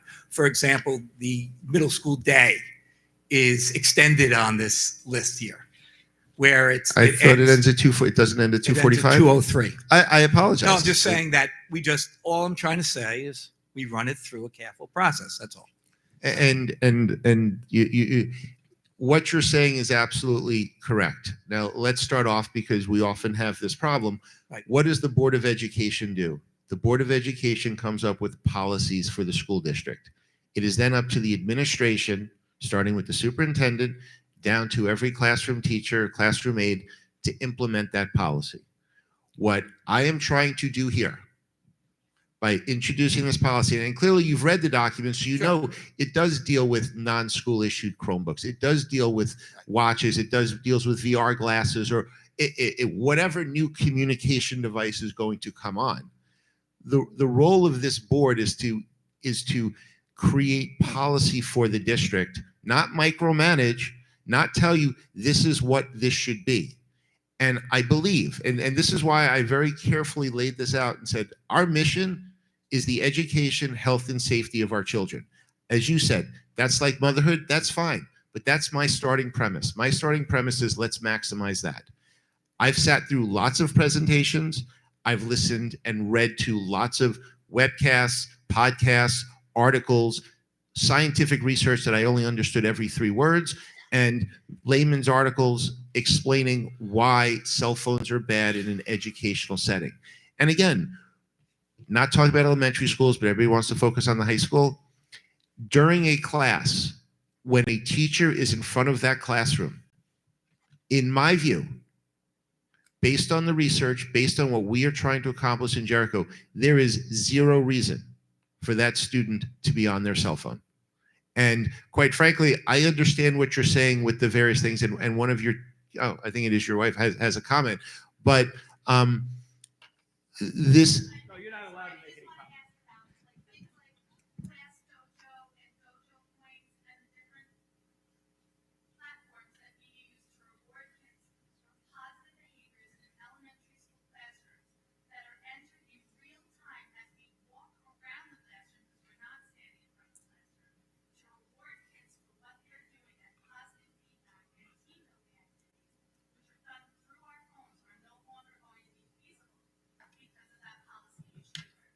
Okay, are you talking about that the students won't see the feedback or the teachers won't be able to enter it?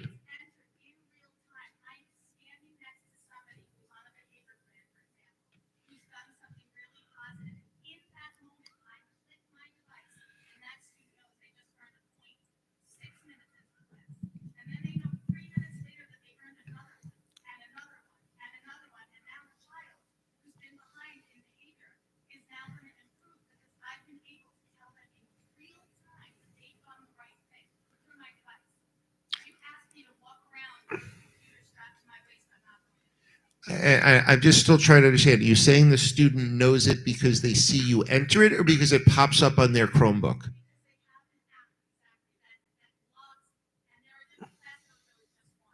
But are they looking at that on their phone or they're looking at it on their iPad or what? Excuse me.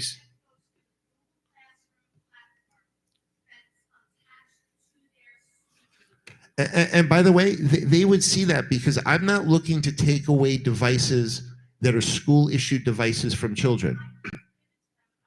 Okay, and that is obviously something that we can work through. Sam, I understand what you're saying, but that's, oh, sorry, go ahead, Dr. No, if I may, I mean, my personal opinion is that cell phones do not belong in students' hands in the classroom unless a teacher made a specific exception if there was some sort of learning exercise that required it. That being said, we're Jericho. We have devices, Chromebooks, iPads, so on and so forth. The first thing I will say, and I think everybody knows, you know, I'm 150% behind teachers.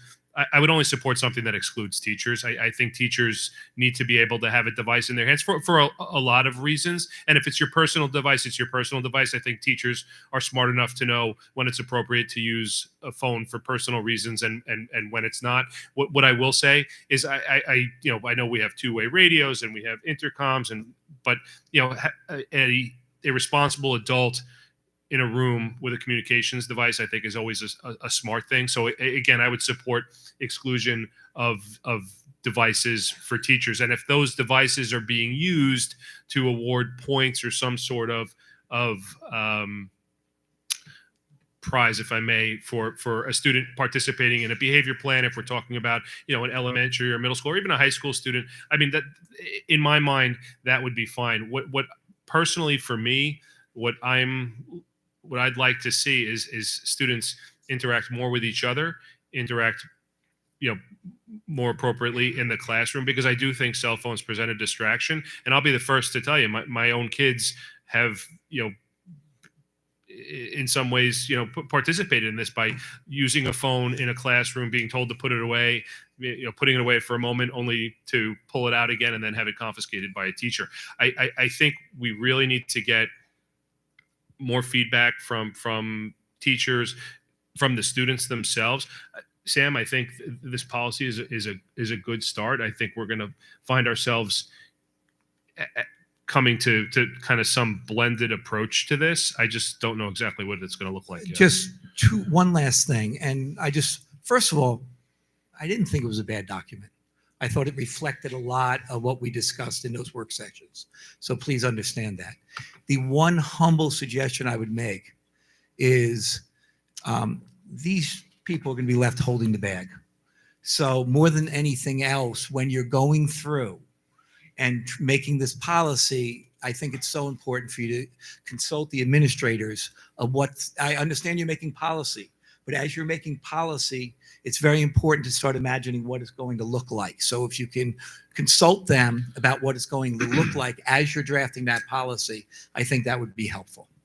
Of course. Here's the thing.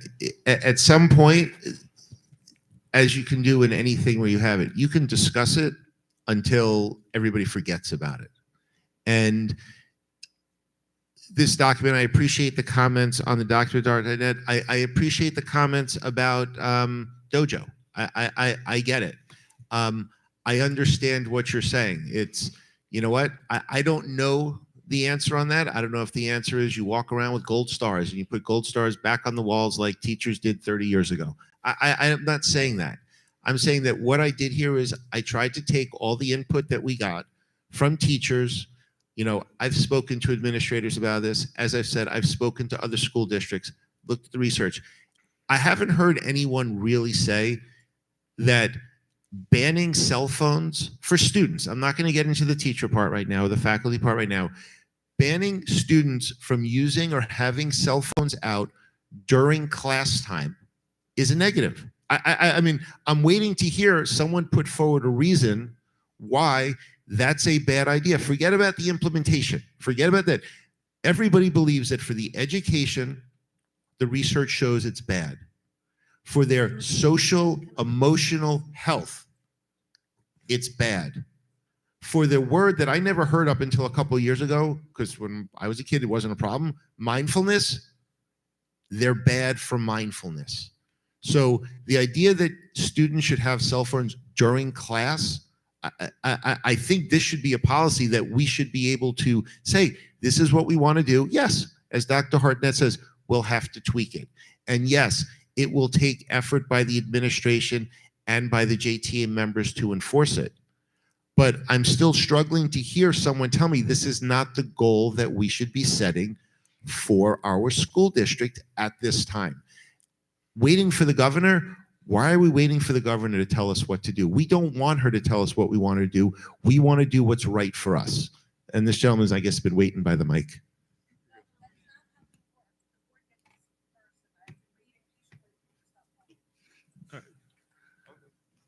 So I don't think anyone is saying that we shouldn't have a policy. It's just that this is way too premature. We haven't gotten enough information. And I don't think the evidence is 100% conclusive based on what we said at the work session. I think there were mixed things, mixed responses. And I'm not even saying in any stretch that we should keep cell phones. I just think there's a lot more information that we need before we put pen to paper on a policy. Evidenced by the issues that were just raised by the teachers. So I know that parents have seen the policy and there's a lot of parents that disagree with it and the administrators haven't weighed in. And you seem to, Sam, have a lot of information that you said you've spoken to other schools, but the rest of the board, we didn't do our independent research. If you have some information, maybe you could share it with the board so we could all be privy to that information. And then after we've all received information, then it might be time to put pen to paper. But you know, we're Jericho, we need to be intentional and thoughtful. And by rushing to put something on paper just to have something to be first is not smart. It's not fair to any of the stakeholders here to just rush into this without doing enough research and hearing enough people's views and how things are supposed to happen in each classroom. There's a lot of different things that we just had one example of how it won't work in a classroom, and we need to have more information. And I'm not saying that I want cell phones in schools. I just want more information before we have start going on details of a policy. I don't think we're even close to being there. And Divya would like to speak before anyone else jumps in. You know, Sam, I don't disagree with you. I actually have very strong feelings on the subject, but I think it's irresponsible to implement or try to implement a policy without doing as much evidence-based, you know, kind of plan making. So I do agree that I feel like it's a little bit premature. As you know, they tried to do this, and I wasn't able to get this policy from other school districts other than the biggest one that was most newsworthy earlier this year, which was the DOE, when they tried to roll this out and then it was walked back. I just think that we really need to do our homework and hear from more stakeholders, particularly our teachers who will be implementing, and our administrators who will be implementing this before we go forward. You guys done? Okay, I just wanted to jump in and say, I think whenever and however we do this, I think it's going to be somewhat of a painful process, and there's going to be definitely a lot of people unhappy. I think there's definitely more good than bad.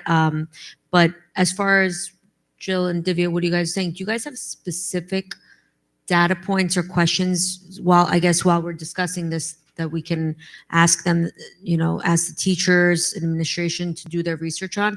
Are there specific points so that when we come back in January, we can be more prepared to have this conversation?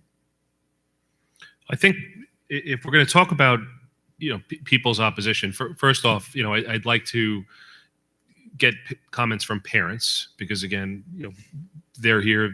Many parents have a strong opinion on this. I've heard people who said, you know, Chris, do what you can do to get cell phones out of the classroom. And I've had some parents say, I feel very strongly that I, need to stay in contact with my kid over the course of the day. My personal opinion is, you're trusting the schools and the teachers and the administrators with your most, valued, individual in life, your children. I would hope that you feel safe sending them to school, and that you didn't feel the need to, communicate all day long, whether it's voice or text. I think we also need to know exactly what the teachers are using devices for, not the teacher's personal use of the device, but in this case, it was helpful to know that, teachers are using their personal cell phones to provide rewards to children who may be on a behavior plan or as some part of the class activity.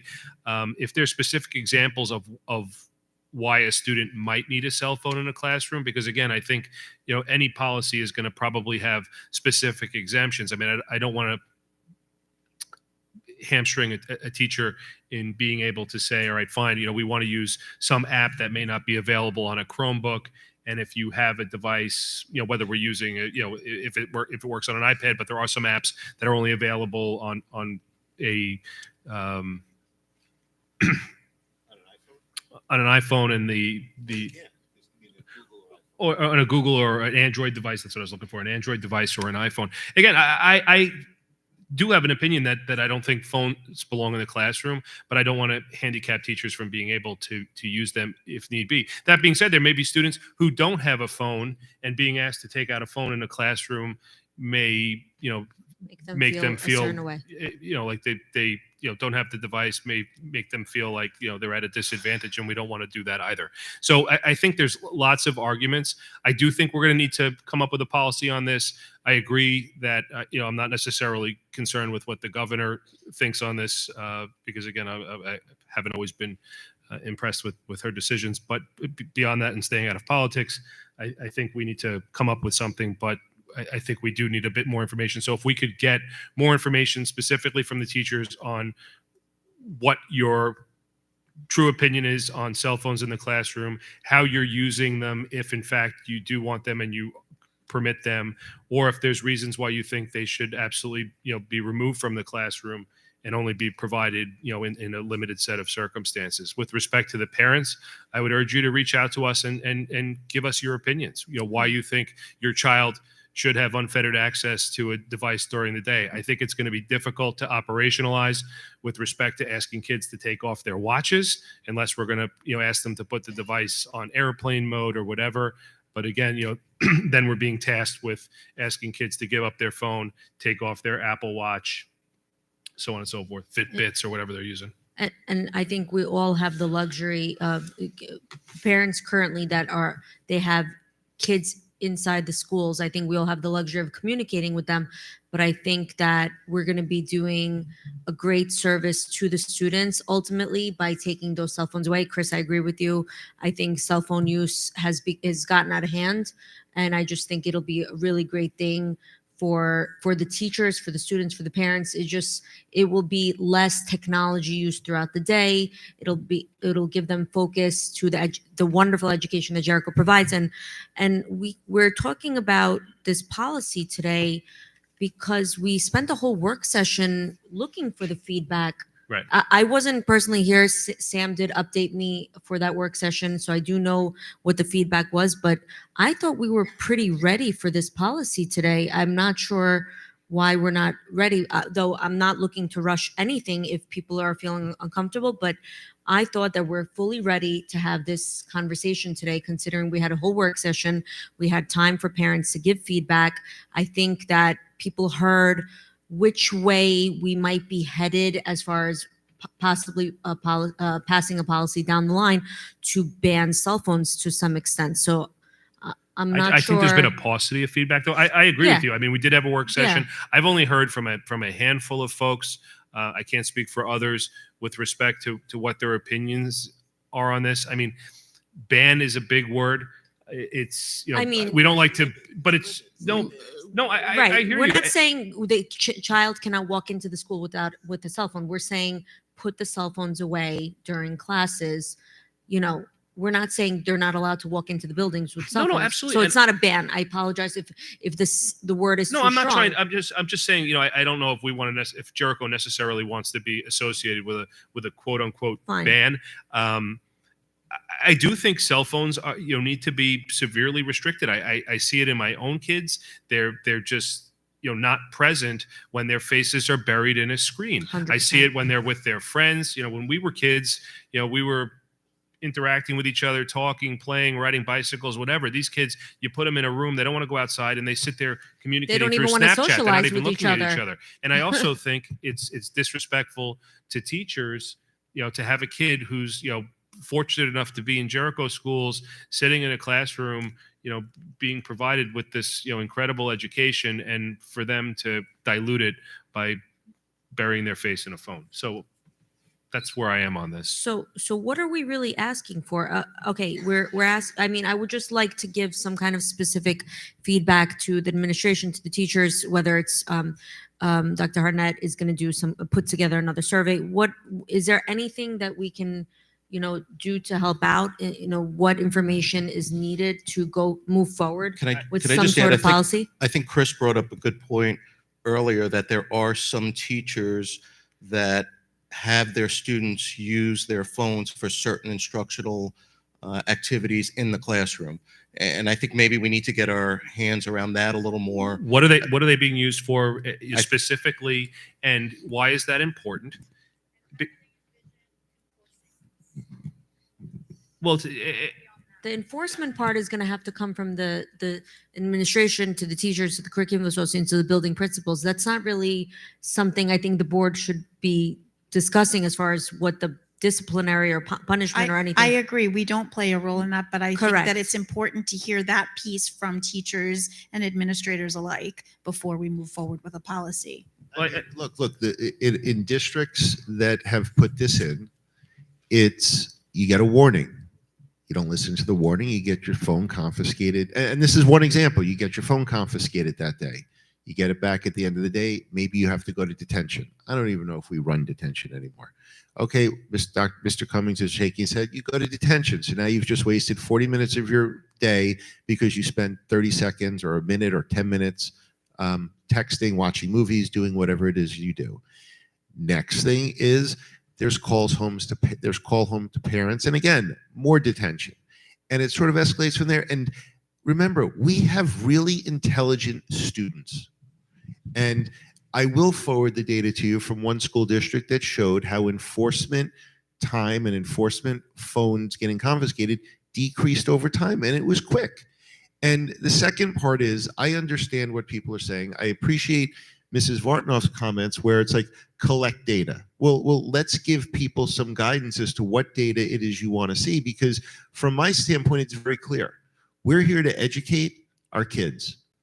All the research, all the data says cell phone use in school is bad for these kids' learning. Not only that, it's bad for their social and mental well-being. So again, this is 100% consistent with it. The second part, we can pass a policy. It doesn't need to go into effect January 1st. We could say this policy goes into effect August 27th or whenever our calendar starts next year. But we then spend the next few months working towards that. Maybe we take Dr. Hartnett's advice and we run this in a few classes as a test. And we have some teachers, and I know there are teachers who don't want cell phones in their classrooms. And we say, please, would you be our test subjects? Let them run it for a month. Let them see how the confiscation policy goes. Let them see how the repercussions policy goes. That's the only way you get this done. Everybody wants to test this. Let's go ahead and test it. What I'm saying is, this is the direction we need to move in. And I haven't heard anyone say, except for Mr. Citron, that this isn't the direction to move in. So, let's give people guidance as to what information, because I think I've, as you said, I've spoken to other districts about this and I've seen their data. But so what information can we provide this board, or can others provide this board, that can move us to this, where we start doing this? Because look, if the superintendent's right, which, who knows, and the governor comes out and says something, we're going to be in a position having to enforce this anyway. So let's get a head start. We are Jericho, Mr. Citron. Let's be ahead of the curve, not behind the curve. Let me, if I can add 2 cents. I do agree that cell phones are an issue, and the amount of time our kids spend on cell phones is an issue. However, I do not believe that if you walk through the Jericho Middle School or high school, the issue is in the classroom. Teachers are teaching. Teachers will tell kids to put their cell phones away, and they put them away. Or teachers will have a shoe bag in their classroom, and the kids will put their cell phones in the shoe bag. I don't believe that cell phone use in the classroom is an issue. Our teachers do a good job of providing a sound instructional environment, and they supervise their classrooms. They make decisions in terms of whether they tell a kid to put their cell phone in a shoe bag, or to put their cell phones away, or to keep them out because they're going to use them instructionally. I trust in our teaching, our professional teaching staff, in terms of what takes place in their classroom. I don't think we need, from my perspective and for what I see, I don't think we need to place rules and regulations in classrooms. I think that the issues around kids overusing cell phones takes place in unsupervised time. That problem takes place, again, in unsupervised time. That kids overusing cell phones is, frankly, at the dinner table, is in their beds at night. My concern about overuse of cell phones and overuse of social media does not take place during the 9-period day that our kids are in school. Might it take place in the hallways or cafeteria before first period or after last period? It very well may be. But again, I don't see a major critical issue in Jericho. And I think Mike may have underlined in terms of what's the size of this problem and this issue that we need to solve. Is it in the classroom? I don't believe that it is. But again, I also seek more input from our teachers and from our students and from our administrators. Let's build a policy with more input, more Jericho input, not input from another school district, but from input from our teaching staff. I respect their opinion and their recommendations. I appreciate the input that we will get from our administrators, and I appreciate the input that we'll get from our students. I think we have to do a better job of collecting data, collecting input, and whether that's formalized or informal, I really believe that that is the appropriate next step.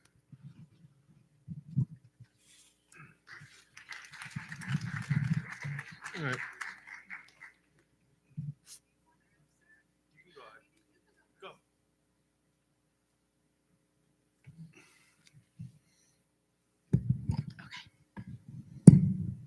Hi, Fran O'Connor. So I'm not speaking about the teachers about this issue at all. I have never felt anything about the teachers using their phones inappropriately. I'm just speaking as a parent who has very strong feelings about children not having cell phones. So right before COVID hit, I was looking into a program called Wait Until 8th, and it's basically educating parents to come together and join together and stand together and not get your child a smartphone until at least 8th grade. So it's more about having the parents there to rely on each other, because it's almost like peer pressure. All my friends have a phone, I want a phone, and the parents feel peer pressure, and that's why a lot of them give them their phone so early. My daughter, who is now 19, did not get a cell phone until 9th grade, did not get social media until she was 16, and she is doing great in college right now, and it never affected her.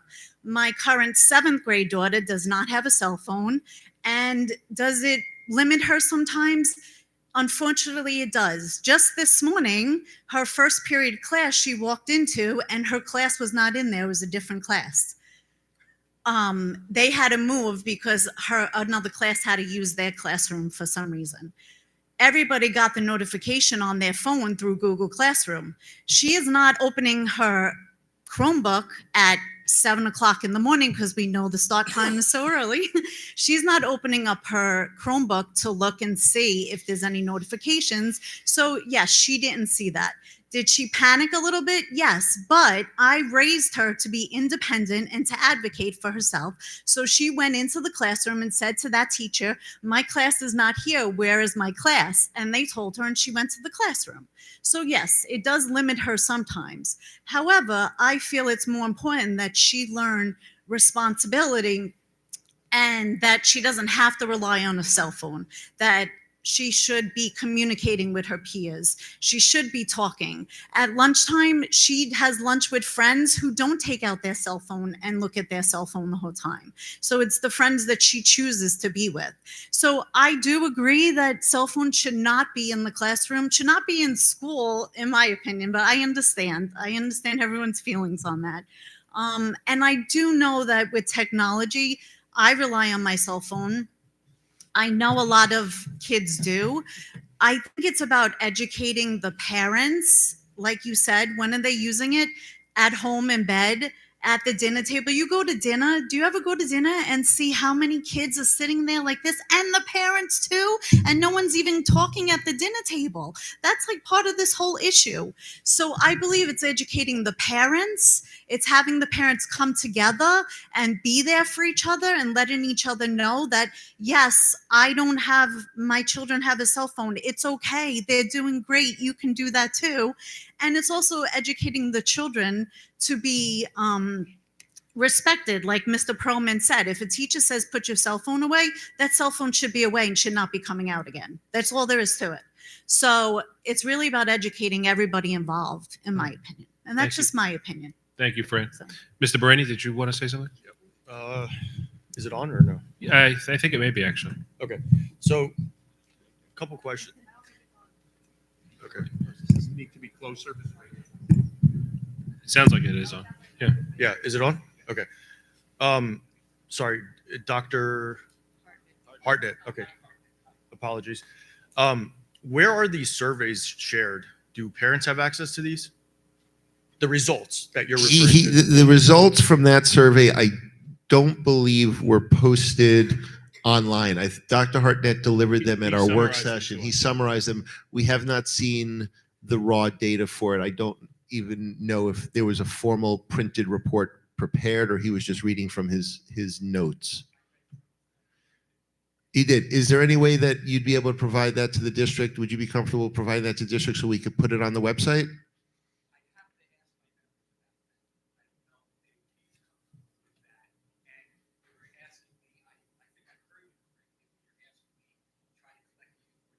I wasn't.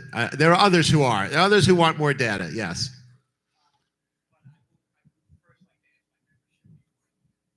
Okay. Okay. Of course. Thank you. Were parents surveyed? No, we did not survey. So we asked for feedback vis-a-vis, communicating with the Board of Education email. We asked for feedback at the work session. Well, I'm just curious. Sorry to interrupt. But you said board, faculty, and students. But it seems like there's one more missing from that equation. I had actually previously said we had requested parent feedback. In an email, you're saying, right? No, I had asked at the work session for individuals to email us that if they had opinions on this. That being said, since we are talking about collecting additional information, I do think there should be a parental survey. Thank you. The comment that was made respectfully about the faculty being left holding the bag. Currently, the parents are left holding the bag with the situation. In my own personal experience, directly to Mr. Grishman, in the past 3 weeks after Q1 for my junior, and she's probably going to kill me if she watches this, her grades weren't so great. So reached out to the wonderful counselor that she has, reached out, they set up meetings, got parent-teacher conferences set up, worked on it. One of the teachers said her cell phone usage. I said, great, take it away. She goes, you're okay with that? I said, absolutely, take it away. Guess what? Her grades are up now.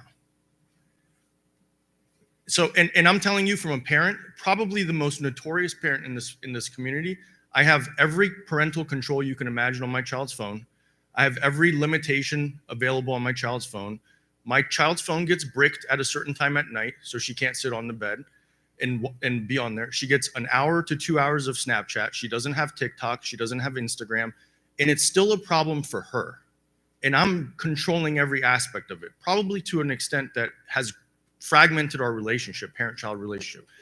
It's insane how much of a fight it is. But it's also insane to see from one quarter to another how much of a difference it is just her putting it in the pocket. I'm not saying she's not bringing it to school. She's still using it in the hallway. It's just in her pocket. And now all of a sudden in an AP class, she's excelling when earlier in the year, the counselor thought she should drop the class. The only factor there is that, right? So I just want to share every single teacher I've talked to, and I have 4 kids, okay, from elementary to middle to high school. I haven't heard one teacher advocate for the cell phone being out and used in the classroom. I have yet to. So different experience than you've had. Yes, there's problems at home with cell phone usage, but I think the actual in-school usage is a problem. I don't believe there's any policy, but we've created, the school has policies around what you can browse, what you can search, the VPNs, all these different tools and mechanisms to prevent kids from going to certain things on their phones, using their phones in a certain way. But we have yet to make a policy that fundamentally attacks the core root of the problem, which is the device itself. So that's that. And then my last comment, apologies, Mr. Perlman, to Ms. Citron, if you could just clarify it, because you're saying, and I believe somebody said up there hasn't been studies in the US and there are foreign studies. I believe there are. I think Pew had a 2024 study. And I just want to clarify, if you're asking to see other stuff, are you conducting a study or are you requesting like some funded study to be, like what are the parameters for what you're looking for to determine that a policy is valid enough to your standard, and what is that standard and how do we meet it? That's it. Thank you. No, the data that I was asking for is what our district wants. Sam was just referring to so many other policies and other districts and other research he read. So I just wanted him to share whatever he read with the rest of the board. I wasn't asking for any. I am asking for more information from our students, our staff, our parents, our teachers. I want our administrators. I want Jericho data. I think at this point, I'm sorry. And I'm not saying that I want cell phones in school. I just was touched by a little bit, and I think it was what Max had said in the at the work session, and he said that the students are going to go out into the real world and go to college next year and have unfettered access to their phones. So that just struck me that it is something we should take into account, that they are going to have the responsibility of having phones. So if we, and I don't know what my feeling is, I just was struck by the statement that he made, that we should take that into consideration, that these students have to learn how to be responsible when they move on to the next level. I'm not saying what the answer to that is, or if that's, overrides the whole policy of not having a cell phone, but I think that is something that we should take into account. And it's not, like Sam said, 100% all bad. There are uses for some apps and some programs in the classroom that they do use the phones for. So I just I don't agree to make a blanket statement that it's all bad. And I think it's great that your daughter is doing better without the cell phone. And I think that probably is very valid, and it's probably valid for probably most people, but I'm just not accepting a blanket statement that it's all bad. And I'm not saying that we should allow cell phones in school. I just want more information. So Can I just answer that? It doesn't have to be all bad. Like there's very few things in life that are black and white where you could say it's all bad. You're saying it's all bad. No, I didn't. I said the preponderance of the research says that cell phones in school are negative or a hindrance on the educational process. Okay, I didn't say it's negative on 100% of the educational process. As I said, I'm sure there are redeeming values to it. But the vast majority, preponderance, whatever word you want to use, shows that these are negative to the educational process. That's it. So I don't need 100%. I need 55, 80, but I have 80. But go ahead. And one thing, we're trying to address edge cases, as they're referred to. Like I fully understand the teachers using Class Dojo, completely get it, but my 8-year-old doesn't have a cell phone, so she's not going to see it unless she's on a Chromebook. So there are edge cases that you're trying to address for. And in any scenario, there's an edge case, because I could say the same thing. Well, if a teacher requires a cell phone, what if a parent hasn't given their child a cell phone yet? I'm not sure who just said that, but that's a valid point, right? So now all of a sudden that kid can't participate in educational instruction because a teacher has changed the way they're administering their teaching to cell phones only, makes zero sense. Again, edge case. My last point, coming from, I guess, a business standpoint, I doubt any of you up there would go to a restaurant or any other place of business and pay for a service and allow that person serving you to be on their personal cell phone. Our kids, this is their job. They're showing up to go to school to be educated in one of the top school districts in the country. It's their job to put their phones away and be educated by this standard that you guys have set. So just as we expected in our daily lives, which is if I'm paying for something, you shouldn't be distracted with your personal, my kids shouldn't either in the institution they're coming to get learning. I'm sorry, go ahead, Joe. No, I just wanted to respond to what was mentioned earlier. And, from the research I did, I was simply making the point that I haven't seen any peer-reviewed studies in the States. But there's multiple, I can list them out to you. That's fine. There's And Pew did a 2024. When you're saying peer-reviewed, it's not a medical study. You're saying it's not correct, like nor should it be, right? No, Because right. it's unethical to do a randomized control study. I Right. get that. I'm just saying, even please understand, I'm not waiting for any large study like that. I just think that because I do feel very strongly about this, I just would like more information from within about how to best execute But this. can we at least tonight, if you're going to say, look, we're not going to agree with the policy, lay out what your standard is to be met for a policy to be created? Because moving the goalpost doesn't work for us. That's all I'm saying, is if you're going to have it one way or another, make a decision tonight. The policy doesn't work, great. Then we expect Dr. Hartnett to do the following and deliver the following based on these parameters. And if the parameters are met, we as a board will indicate that we will move forward with the policy, as Mr. Perlman or whoever wrote it. I think that's what I'm hearing, is that we would just like to hear more from our teachers. What is more? Well, so I've mentioned now a couple of times, I'd like to see with regards to enforcement. I don't know if there are other things that people. Well, would feel what they're like- actually using it for. What's the question on enforcement? Like, what is it that we need to know? That do they not want to be troubled with enforcement?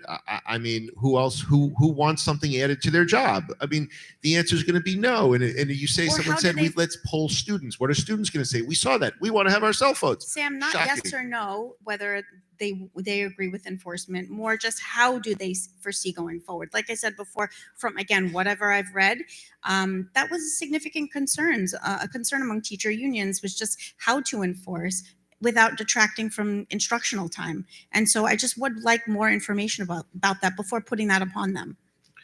And I think in terms of, like, we just saw one example about the dojo, like there might be, I mean, we're not in the classroom every day.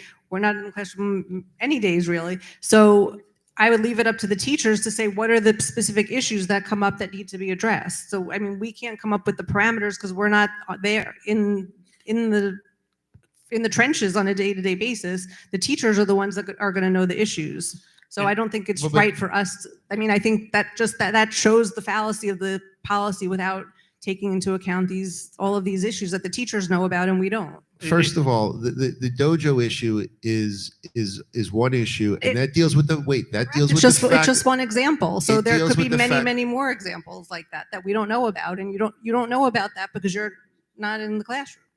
A couple things. As well as we have smart students, we have very smart teachers. Can teachers figure out the way to work it around? Absolutely. They can. Like I said, I was in school. I had a whole long list of gold stars hanging on the door. Not only did I know I was amazing, everybody in the class knew I was amazing. You know what? That's what it is. There's ways to deal with this. What you do is you find out where you want to get to, and then you can figure out the path on how to get there. All I was doing with this policy was saying, this is where we want to get to. Okay.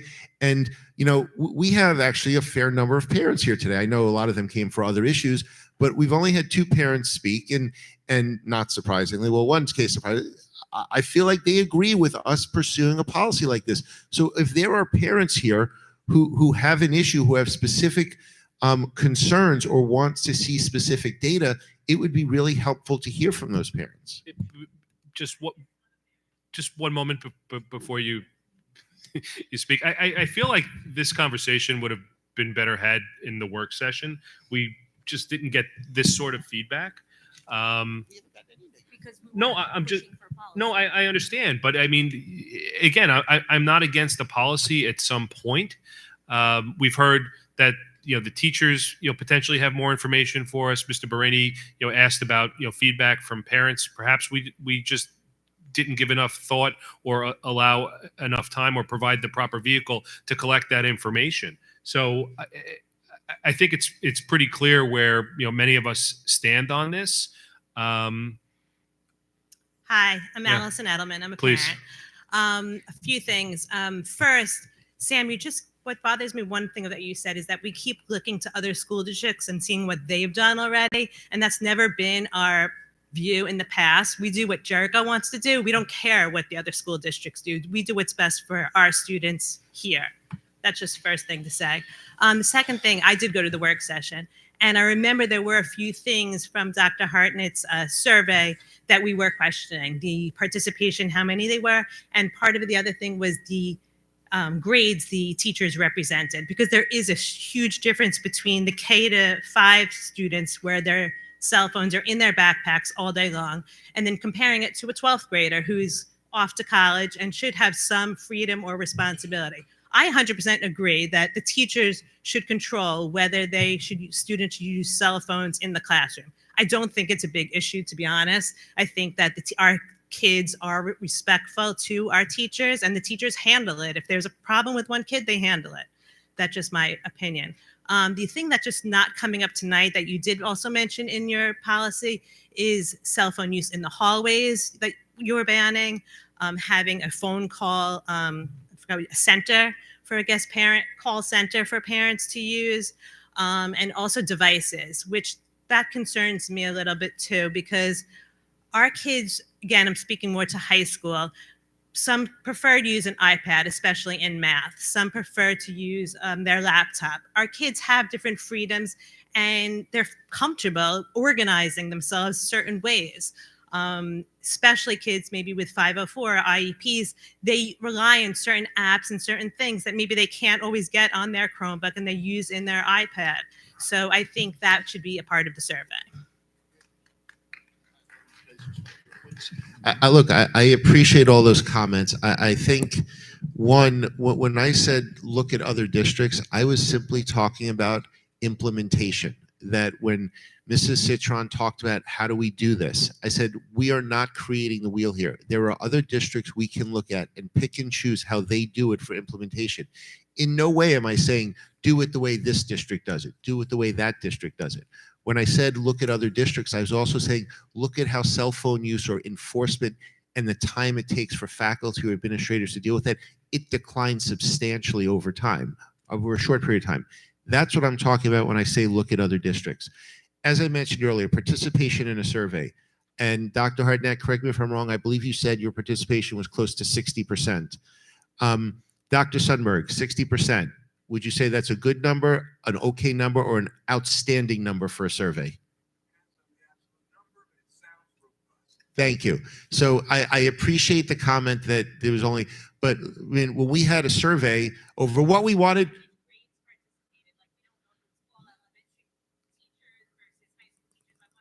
I understand it. I think that's what Dr. Hartnett is going to work towards. But to say that there wasn't strong participation, I think that's a little bit misrepresenting, and I understand the grades represented. I don't think that the point about the freedom and the expression, I fully get it. The fact of the matter is we're trying to do what's best for the entire student body here. And at the end of the day, all of, not Jericho-specific research, because I don't think Jericho-specific research is any different. We have really smart kids, but I don't believe that they're outliers, that it's suddenly going to be that they're the only school in the world or one of 10 schools in the world that benefit from having cell phones in front of them. As this parent pointed out, there's just no reason during class. You talked about hallways. I wasn't quite sure what you meant by hallways. No, but I'm saying, you're saying, yes, they shouldn't be allowed in hallways. As you heard in the presentation earlier, kids are already stretched trying to get from one class to another. If they're now in their hallways using their cell phones, one, they're either late to class, or two, if you go back to the research that was talked about at the work session, once they're on their cell phone, it takes an average of 22 minutes for them to refocus back at the task at hand. So if they have a 6-minute passing period, they're on their cell phone for 4 of those minutes, they've now lost half of their period because they have not been able to focus because they're thinking about the text or the video or the message they just saw or the message that they just sent. In terms of call centers, the call center was set up to deal with what I thought was the concern that parents would have that they could not get in touch with their student or their student could not get in touch with them. So what I'm saying is, as part of this policy, the board would expect the administrations of each building to put in a way that messages could be very expeditiously delivered to their children should they be important.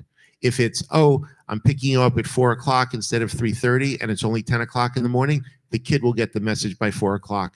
If it's 2:30 and it's like, I have to pick you up because XYZ happened, that message will get there in 2 minutes, 90 seconds. Going the other way, the call center was set up so that if your child needs to reach you, they can go there and we will guarantee that they will have a phone to reach you. If they don't know your phone number because it's only in their phone, there will be an administrator there to say, here, your mom's number is this, your dad's number is this. That's not working, use this alternate number. That's all I was saying with the call center. That was set up not as some type of punishment. That was set up to facilitate this process and make sure that parents who felt the need or had the need, forget feel the need, had the need to communicate with their child or vice versa could. In terms of devices, I fully understand that different kids like different devices. And I think Mr. Cummings left, as you would hear, but as you might be able to hear from your daughter, devices are part of some of the integrity committee's work as to what goes on there, whether it's cell phones, whether it's non-school issued Chromebooks. So from that standpoint, this is also trying to address some of the issues that have been raised there. And in terms of the concern about, you know what, we couldn't adopt it. I would love to see this policy get adopted January 1st. We couldn't, because part of this policy, as you know, deals with school issued devices. And would we be in a position by the 2nd of January to have school issued Chromebooks to all these kids? Of course not. As I said, this was a policy that I put together having taken in a lot of the other effects. There are parents who said, we heard it from Mrs. O'Connor, she doesn't want it in the lunchroom or the library. This policy has it. So well, she may say, okay, this goes 75% of the way there, but you're missing it. Even worse, the superintendent thinks this policy is completely backwards. He wants no cell phones in the cafeteria, no cell phones in the library because those are unsupervised times, Mrs. Gingold. That's not exactly what I said, Sam. What did you say? You said that it's unsupervised time that creates the problem. I said I have concerns about cell phone use during unsupervised time. You have no concern about it in the classroom. Based upon feedback that I've received, teachers that I've spoken to, listening to Dr. Hartnett's comment, I don't have a high level of concern about cell phone use in classrooms. As I said, I have a serious concern about cell use on the part of kids. And very frankly, I think 50% of that, 75% of that is at the dinner table and in their bedroom. Absolutely. And two things more, because I remember one of the points Mrs. Edelman made, but before I get to that, your point, I think part of our school is teaching kids life, as someone said. And you know what? If they can go 6.5 hours during the school day without their phone, they may realize, wait, you know what? I can go 30 minutes at dinner. Or if they're going to a fancy 5-star restaurant, 2 hours without their phone, and they'll survive. You know what? Their friends won't think they died because they didn't respond to their message in 30 seconds. This is part of the educational process. Sam, to Mrs. Edelman's last point, and then I'm going to put the microphone down before Mrs. Citron yells at me again. She said that, you know what, the teachers, do this.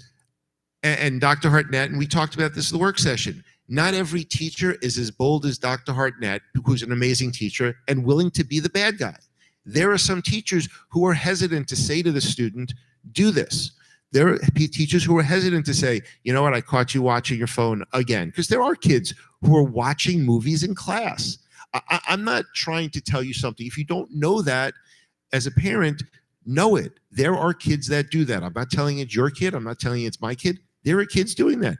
There are kids, I assure you, tomorrow, the last day before vacation, I'd be shocked if any kid is not pulling out their cell phone to do anything other than whatever the school work is.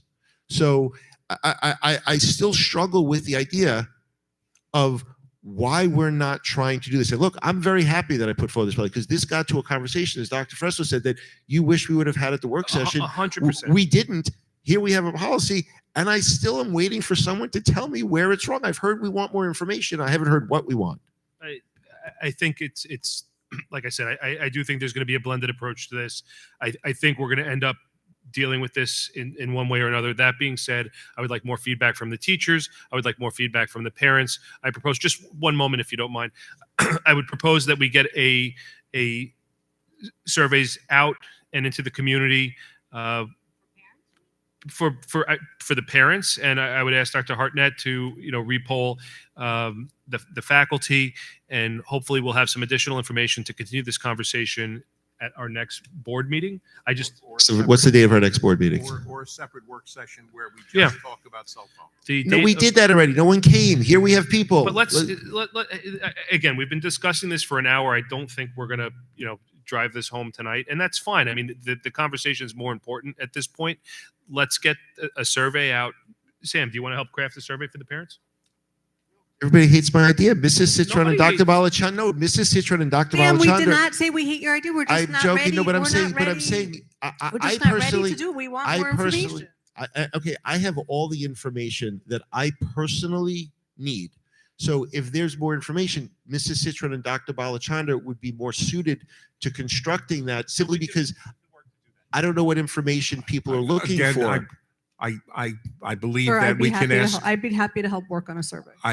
I believe that we can ask Dr. Hartnett to reconstruct and deal with teacher feedback, and again, to the recommendation, differentiating teacher feedback between middle school, high school, and elementary school. I think we can look at one of our research, social science research, possibly to put together a survey that we can put out to our parents and to our students. And we'll have conversations tomorrow in terms of how we can move forward in getting solid feedback from. Can I just ask one last question? Excuse me. Oh, sorry. From I our thought you were- parent community, from our student community, and from our professional community, being teachers and administrators. Dr. Hartnett, how many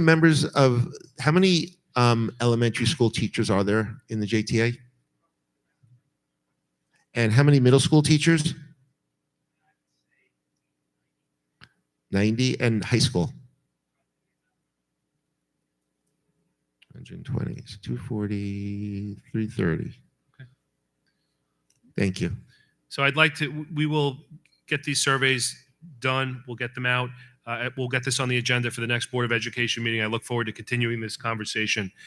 Moving along, Sam. Wait, can we use ChatGPT to create the survey? Or is that against policy? All right, so we can work on Sam. In the interest of time, are you okay with moving past number 8 for now, just so we can get to some of the businesses? 10. Is number 8 the electronic Yeah. devices? No, Of no. course. Number no. 8 is the school board election procedures. I mean, we That's going can, to be another I conversation. mean, yeah, as long as we get it on the docket for January, so we That's can fine. deal with this before we get to May. I just want to have. I'm sorry. If we table it, it will automatically go on the January agenda. No, and I know that. I just want to make sure we're actually going to discuss it in January. No, I'm sure it'll be absolutely. on the agenda. No, I think for January, just in the interest of getting the rest of the board business done. I know people are kind of anxious to get on with the holiday too. No, because we're also going to be talking about electronic devices again, which is an hour. It is, but we already had a spirited conversation. Number 7 and 8, cell phone use and school board election procedures If I have will. a chance, I want to say something. Sure, just one moment if you don't mind. And school board election procedures will appear on the January agenda. In terms of the Yeah, the policy, I think you need to table, right? The first. We made it what? We may need more time than the January board meeting. I would ask that we give the staff an opportunity to put together their process, and then we'll come back with a recommendation. No, to the no, board no, no, whether, no. All right, so I'd like to make a motion that we're going to table the discussion of the use of electric. Well, we're not there yet, Jill. Why don't we just get that over with? But our meeting's not for another month. We can't do a survey in a month?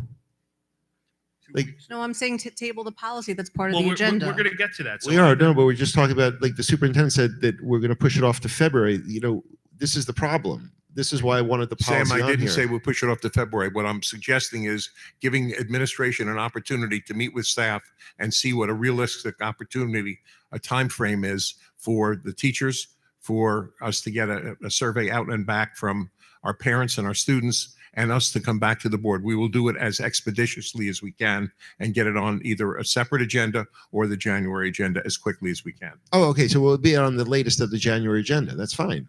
I mean, I have no issue with that. we will discuss this again. So In it'll be on the January agenda. Great. We'll be able to provide some update. I know, we can work to certainly get a parent survey out. Dr. Hartnett will, do his best to work with his team to get some information. And again, if it's, delayed for a period of time, for, short period of time, hopefully, at least we'll have some update, but we'll get the parent survey out and we'll communicate, hopefully get some.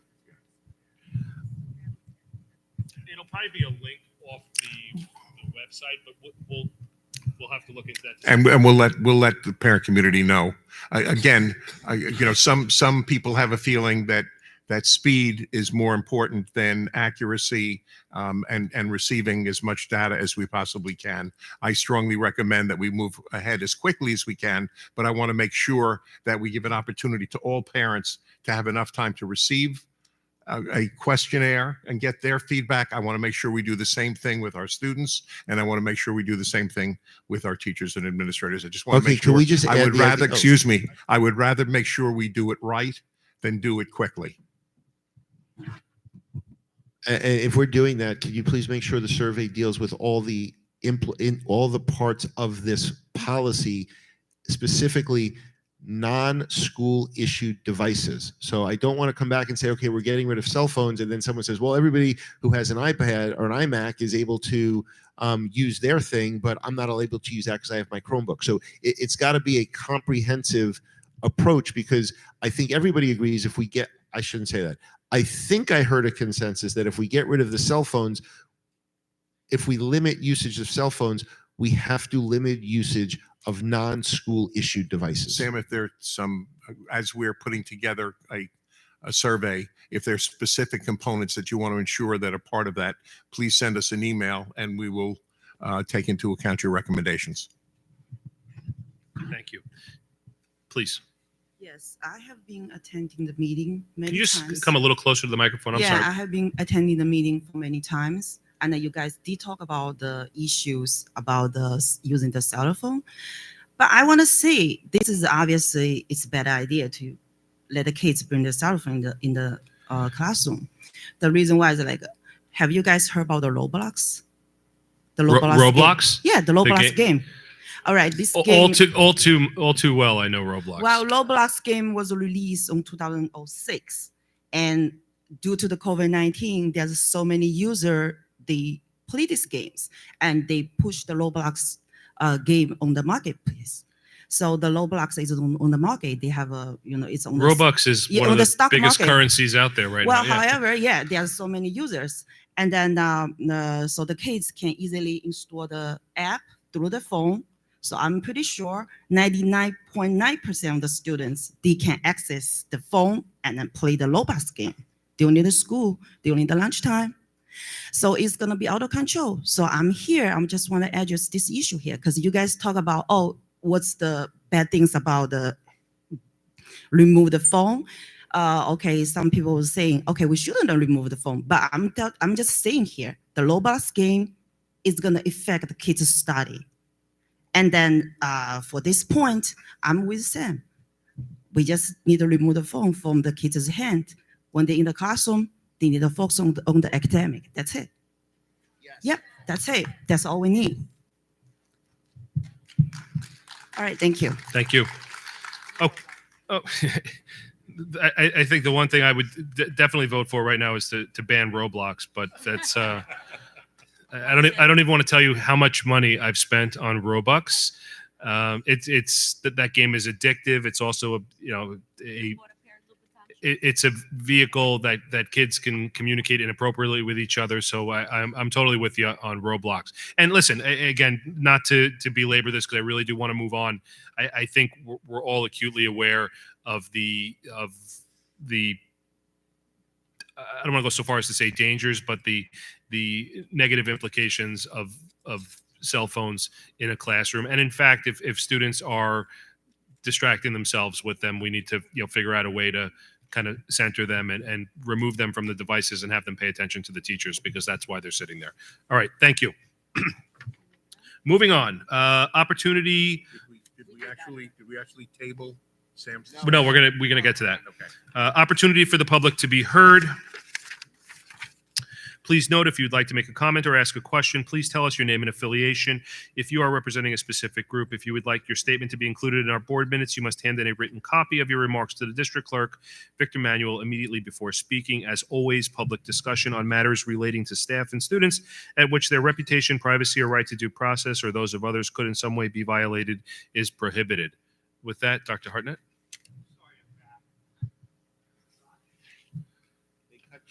Okay, yeah, good idea. So, dear members of the Board of Education, on the more challenging standardized exams like APs, SATs, and for that matter, GREs and LSATs, test creators incorporate distractors in multiple choice questions. Distractors are attractive, appealing answers that happen to be incorrect. I believe at last month's Board of Education meeting, I witnessed a crowd full of people embracing the distractor. At first glance, it might be easy to select regionalization as this ominous threat that will swoop down and destroy Jericho schools as we know it. Perhaps a careful reading of behaviors of the New York State Education Department was required. The State Ed Department is famed for vague, bumbling statements that could easily cause alarm if you haven't gone through 40 years of watching what were initially considered controversial proposals transform into something either benign or ineffectual. The messages from the State Education Department last month and on December 9th were affirmations of the story of regionalization running the same course of so many considerations and initiatives that preceded it. However, the bigger concern was the reaction to regionalization at last month's Board of Education meeting. The tone of the crowd was disturbing. I understand that there can be anger over the potential threat to the Jericho School District, but that concern should not lead to a mob-like atmosphere. While there were thoughtful comments, they were often drowned out by yelling and by attempts to shut down those with differing opinions. I have much more fear about that sensibility, an angry willingness to clutch on to distractors, than regionalization.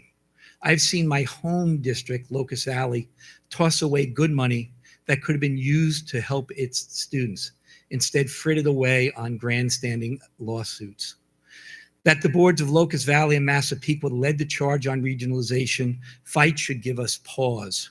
A few years ago, those two school boards combined to become embroiled in an anti-mask mandate lawsuit that could serve no purpose other than feeling good about acting on impulse, a lawsuit that squandered educational funds.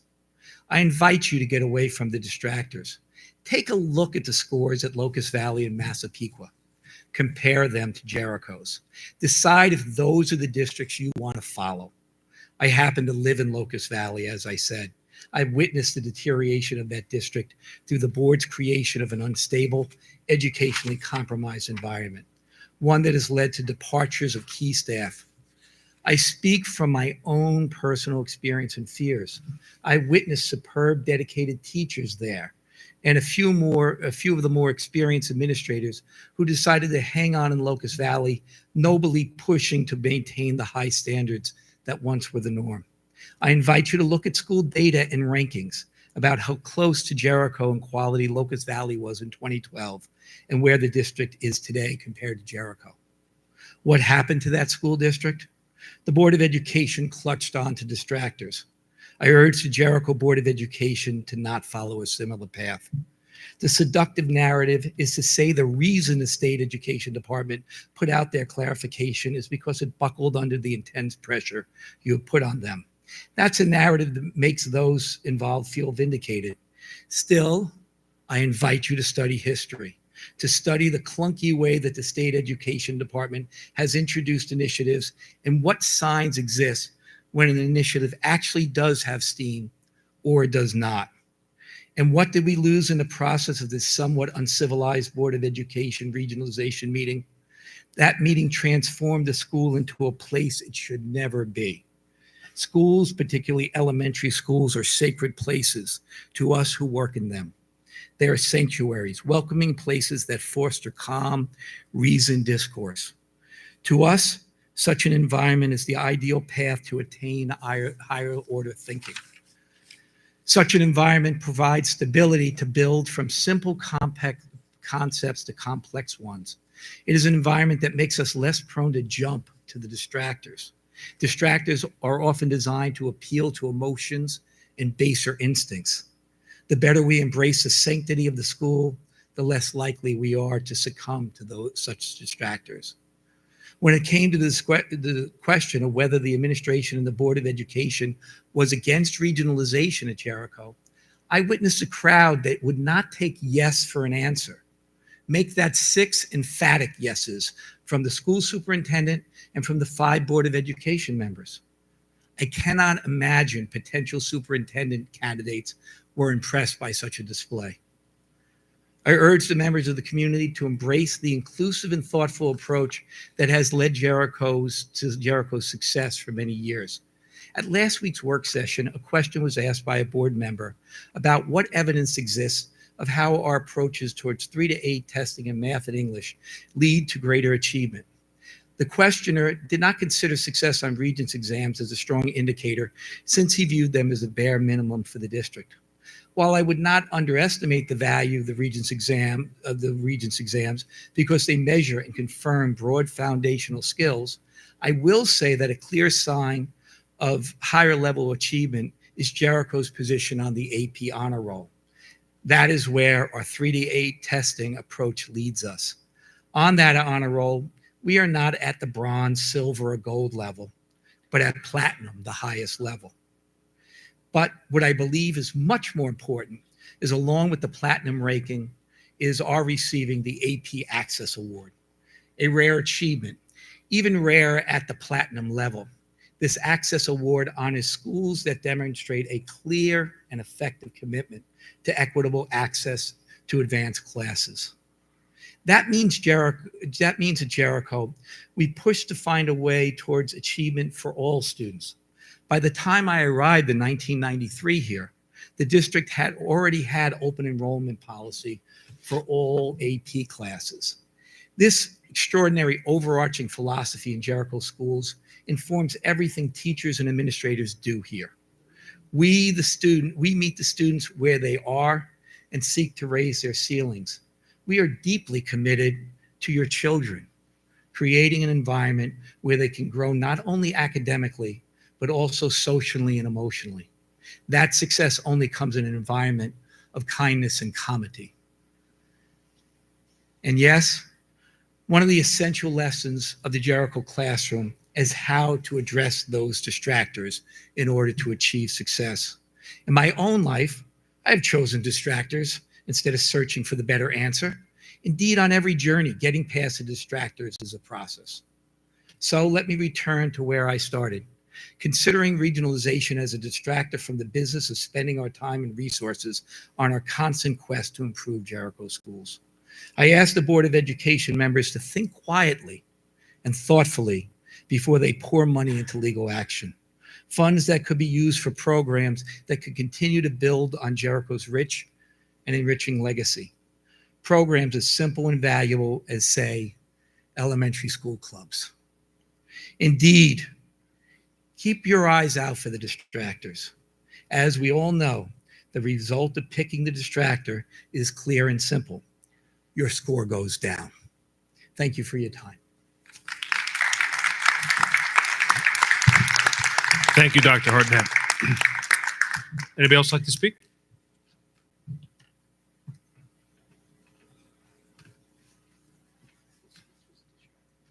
Hello, everyone. I think it is actually. Hello. Yeah. Hello, everyone. I am disappointed that we're not Can going you to just state your name if you don't mind? I'm sorry. Hassan Thalamakani. I am a Jericho High School alumni. Thank you for joining us this evening. Yes. Hello, everyone. I am disappointed that we are not going to be talking about this topic tonight. However, I wanted to talk tonight in regards to school board elections procedures.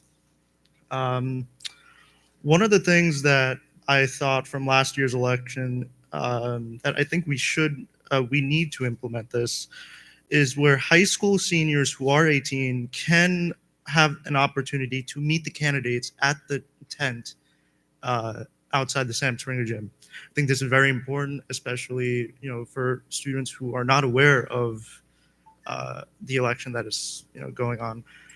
It's a great opportunity, especially since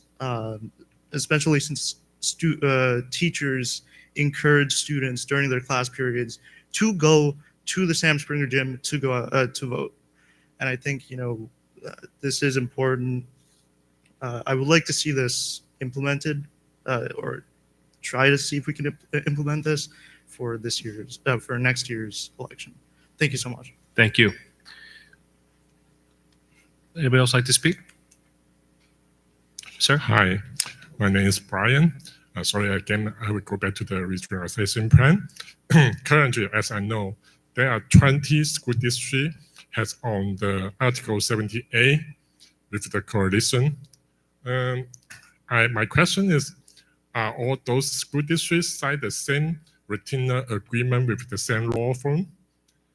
So the answer to that question, I mean, I haven't seen the retainer that they signed. I've only seen the retainer that we've signed, but we've been given indications by the attorney that they've all signed similar retainer agreements, and we are in fact sharing those costs. So whatever the cost of the litigation is will be equally borne amongst those districts. So I may say, we could put our Jericho School District on the list of the coalition, right? Now it becomes 21 school district. Of the list that's participating in that the lawsuit, lawsuit. yes. There Right. is no list of school districts for the coalition.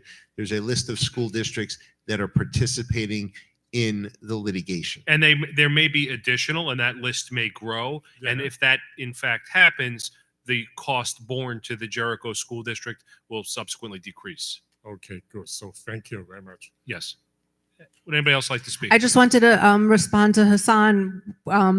Just so you know, we do have a Meet the Candidate night every year in, I think it's usually 2 weeks before the election, maybe 3 weeks before the election. So everyone's welcome to come to that. Our students are studying in May for AP exams or Regents exams. So to let them out of their cages for 5 minutes probably wouldn't hurt anybody. We'll discuss it next month when we do the election. I'm not commenting on whether, I'm just telling him there is an opportunity. To be continued. We'll get there. All right. Disagree with everything. Let's move into. Oh, did you want to speak? I'm sorry. Please. Hi, everyone. Hello. My name is Joyce. I'm parents. I just want to respond to the comments that Dr. Hannett just made about regionalization was just a distraction. If it's just a distraction, then why would, it has potential to take away our resources. So I don't think that is simply as a distraction. It's a major issue right now, right? So the reason we go into litigation just because we want to protect our resources. So then we can achieve academically, right? We're competitive. We know for our academic achievement. So we really want to put this regionalization to rest so then we can focus on what we always focus, which is academic achievement. Also for the device restriction, I really want to see this policy to be put in place. I know there are some concerns and some questions, and somebody want to do more researches, but I want to see more specific research that you're looking for, right? And then maybe we can make a timeline. Like, I know like the policies there, like people want to put some kind of restriction, but sounds like we're not sure how we can reinforce in the classroom and in the school. We can fine tune that, but I think some kind of policy need to be adopted in order to restrict non-school device usage, because I do see that it impacts my children's academically. Yeah, that's all my input. Thank you. All right. Anybody else? Can I just make a general comment? Sure. Sorry, it's not going to be like a long thing. Dr. Hartnett respectfully said that regionalization is a distractor, and I appreciate she just said that. Like to introduce him to a distractor that we just fought tooth and nail not to put a policy in place. So, All right. Well, I don't want to get into this is, yeah. you're minimizing distractor, and yeah, Everybody's entitled to their opinion. which I commend the parents that came out at the last board meeting and spoke up. It's the parents' rights to, and however they choose to do it is their right. So I know PTA also said something, and I think it's absurd that you guys have an issue with how parents approach what they say. It's our right just as it's your right to get up there. And, you know, but it's not your business to tell us how to say it. Okay. That's the problem. Not to you. It's not your job to tell me. Guys, All right, so we're not going to get we into are right. yeah, just- Everybody's right. Look, and the board has talked about this, and I think we say this. One of the issues we had last month was we were in the Cantiag auditorium where people were just too close and too on There top wasn't of each enough other, room, yeah. too hot, too crowded, and that was it. Look, ever since Sam stopped talking, everybody's been a lot more cordial to everybody. So we'll keep going in that direction. Last month was just a blip, and we're going to keep going, and we can argue about who's distracting whom, but everybody here is making good points and delivering them properly. Thank you. Okay. Well, we've moved past that. That being said, let's move into the unfinished business. Adoption of board policy number 7130, admission of resident students, residency re-verification. Recommended motion. Be it resolved that the Board of Education adopts the following policy. Policy number 7130, admission of resident students, residency re-verification. Do I have a motion? Motion second. Divya, all in favor? Discussion on this? I'm sorry. Did you have any discussion? 130, did we add when we added third grade? Well, we were adding one, right? We were adding one. Yeah, I just. Yeah, no, it was, Is it was it's in the there? addition is there. Yeah. The addition is there? Okay. I wasn't sure. I'm not sure who put this policy, and this is not the policy that was on for first read. The policy that was on for first read had that third grade line in there. Oh no, it was supposed to be added. It's the I wrong believe- version that was uploaded. I don't know what version this is. Well, that's why I'm just. No, but it was after the last meeting, and we did agree that we're putting the third grade in Right. there as well. That was the correct So version. that's fine. It'll rectify in there. The The most, correct re- version's the not most in there. recent Yeah. version of 7130. 7130. Yeah. Okay, that's why. That's okay. Give me Okay. 1 second. I'm just still looking. Not the correct. So then. Give me So then we give me can- 5 seconds, Mr. Perlman. I'm looking at the agenda from the last meeting, so I can tell you. Yeah, we were adding the additional grade, right? Yes, and that was in the last policy, I believe. Right. So we just want to make sure that's the version of the policy we're adopting.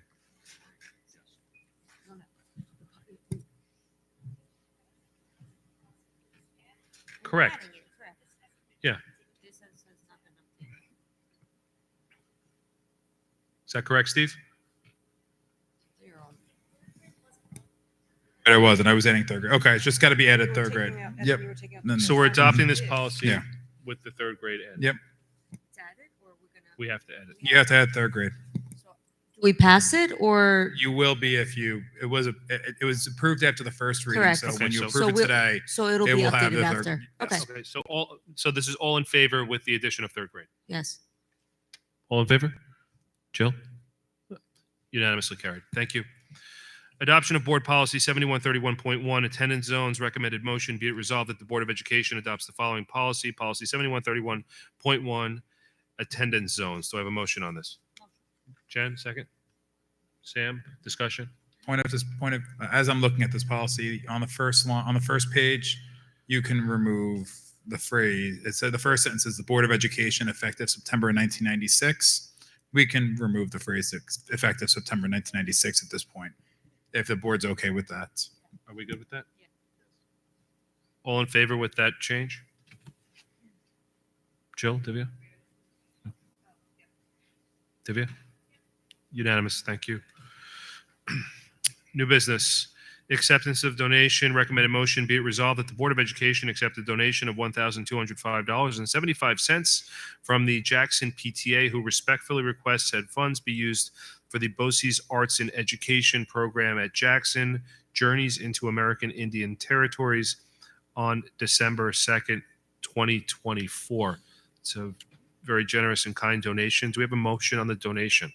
Motion. Second? Sam? Any discussion on this? Other than a thank you. All right. All in favor of acceptance? Unanimously accepted. Thank you. That's a very generous donation, and we know it'll be put to good use.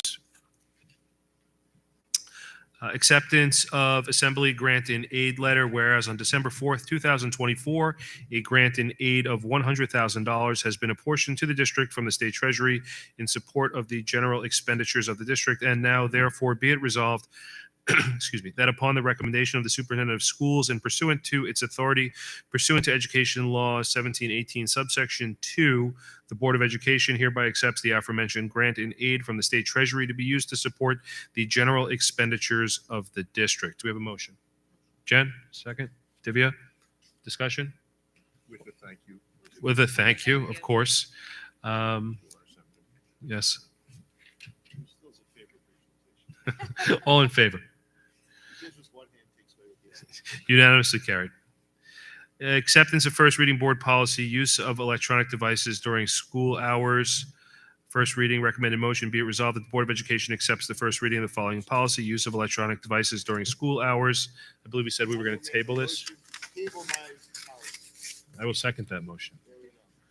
Any discussion? All right, we're good. All in favor of tabling this motion? All right, tabled unanimously. Thank you. All right, and moving on to the approval of schedules, business affairs schedules A14870 through U373. Do I have a motion? Motion second. Divya, discussion? Mr. Manuel, you'll be able to get me that financial information at some point, right?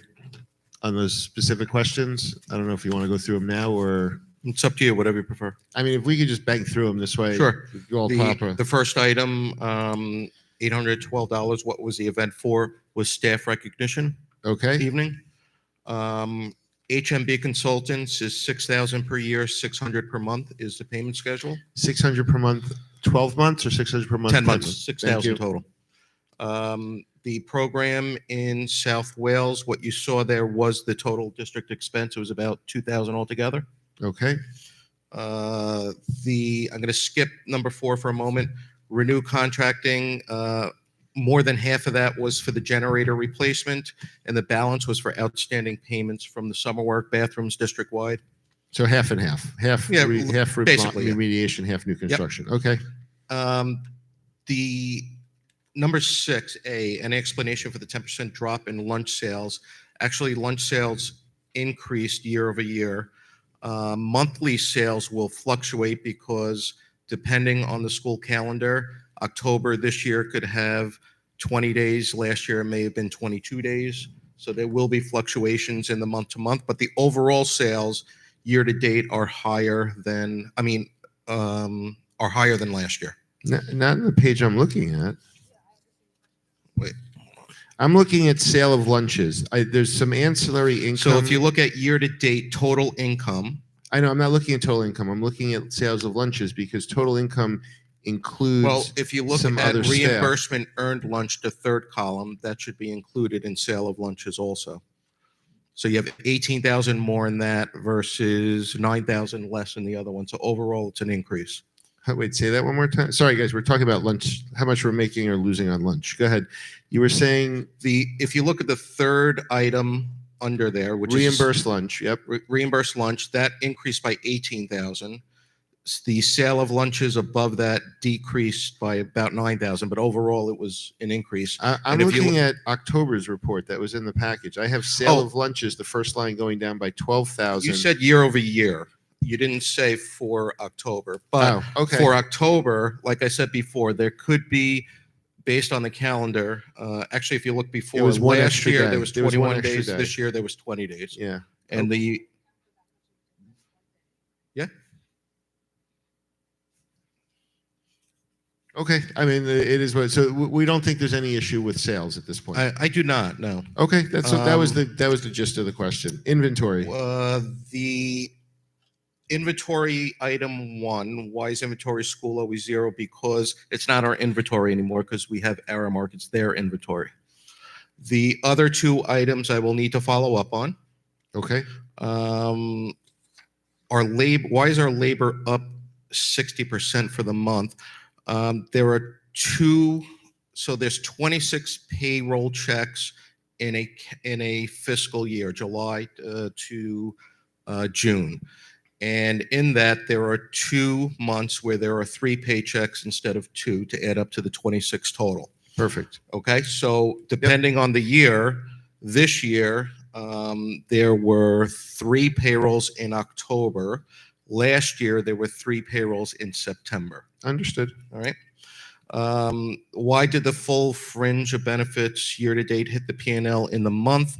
It is done quarterly. The timing was last year was probably September. This year was October.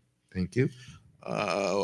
What are type A lunches? Those are just student lunches. What is adult money? That is staff. Thank you. And I think that was it. That was. Sure. So since we've had, this is our second full year with Aramark, is that correct? This will be our second full year. Second full year. So should, I guess normalize isn't the right word, but should it, we be seeing similar trends now that we've had them for a year or almost 2 years? Yeah, at the end of this year, we'll start to see a trend. Last year, with the full year of Aramark, was the first year we did not need to transfer monies from the general fund in order to subsidize the cafeteria fund. I expect that to be the same this year. Mr. Manuel, 2 last things. When you said you were going to come back to number 4, I'm sorry, Mr. Citron, were you done? I apologize. When you said you were coming back to number 4, you're coming back to number 4 after the meeting, not tonight. Is that Not correct? tonight, yeah. Okay, So and then under just- inventory, your Roman numerals 2 and 3, I will need to follow up on. okay, perfect. And then just the last thing, if I'm reading this properly, at the bottom of the page where it says total, where it says participation, Yes. and for 2024, average per day pupils for this year was 1,030. For last year was 1,088. For the high school, middle school. Right. Now, Correct. is there something there that would not say that we're down 4+% lunch sales, or is I that think- again a number that's just it fluctuates? Because that's a per day number, isn't it? That's an average, so that's not a monthly effect. That's not dependent on the number of days served, but it's 1 month. So, and this is only looking at October at this point, which is the second month of school. I will be watching that number as the year progresses. Perfect. Thank you very much. All right. On the schedules, all in favor? Divya, did I get you? Oh, unanimously carried. All right. Before we bring it to a close, just on behalf of the entire Board of Education, I want to wish everybody and their families happy holidays, happy and healthy New Year. I thank you for your participation and attendance at these meetings. And with that, I would request a motion to adjourn. Second? All in favor? All right. So carried. Happy holidays, everybody. Thank you very much.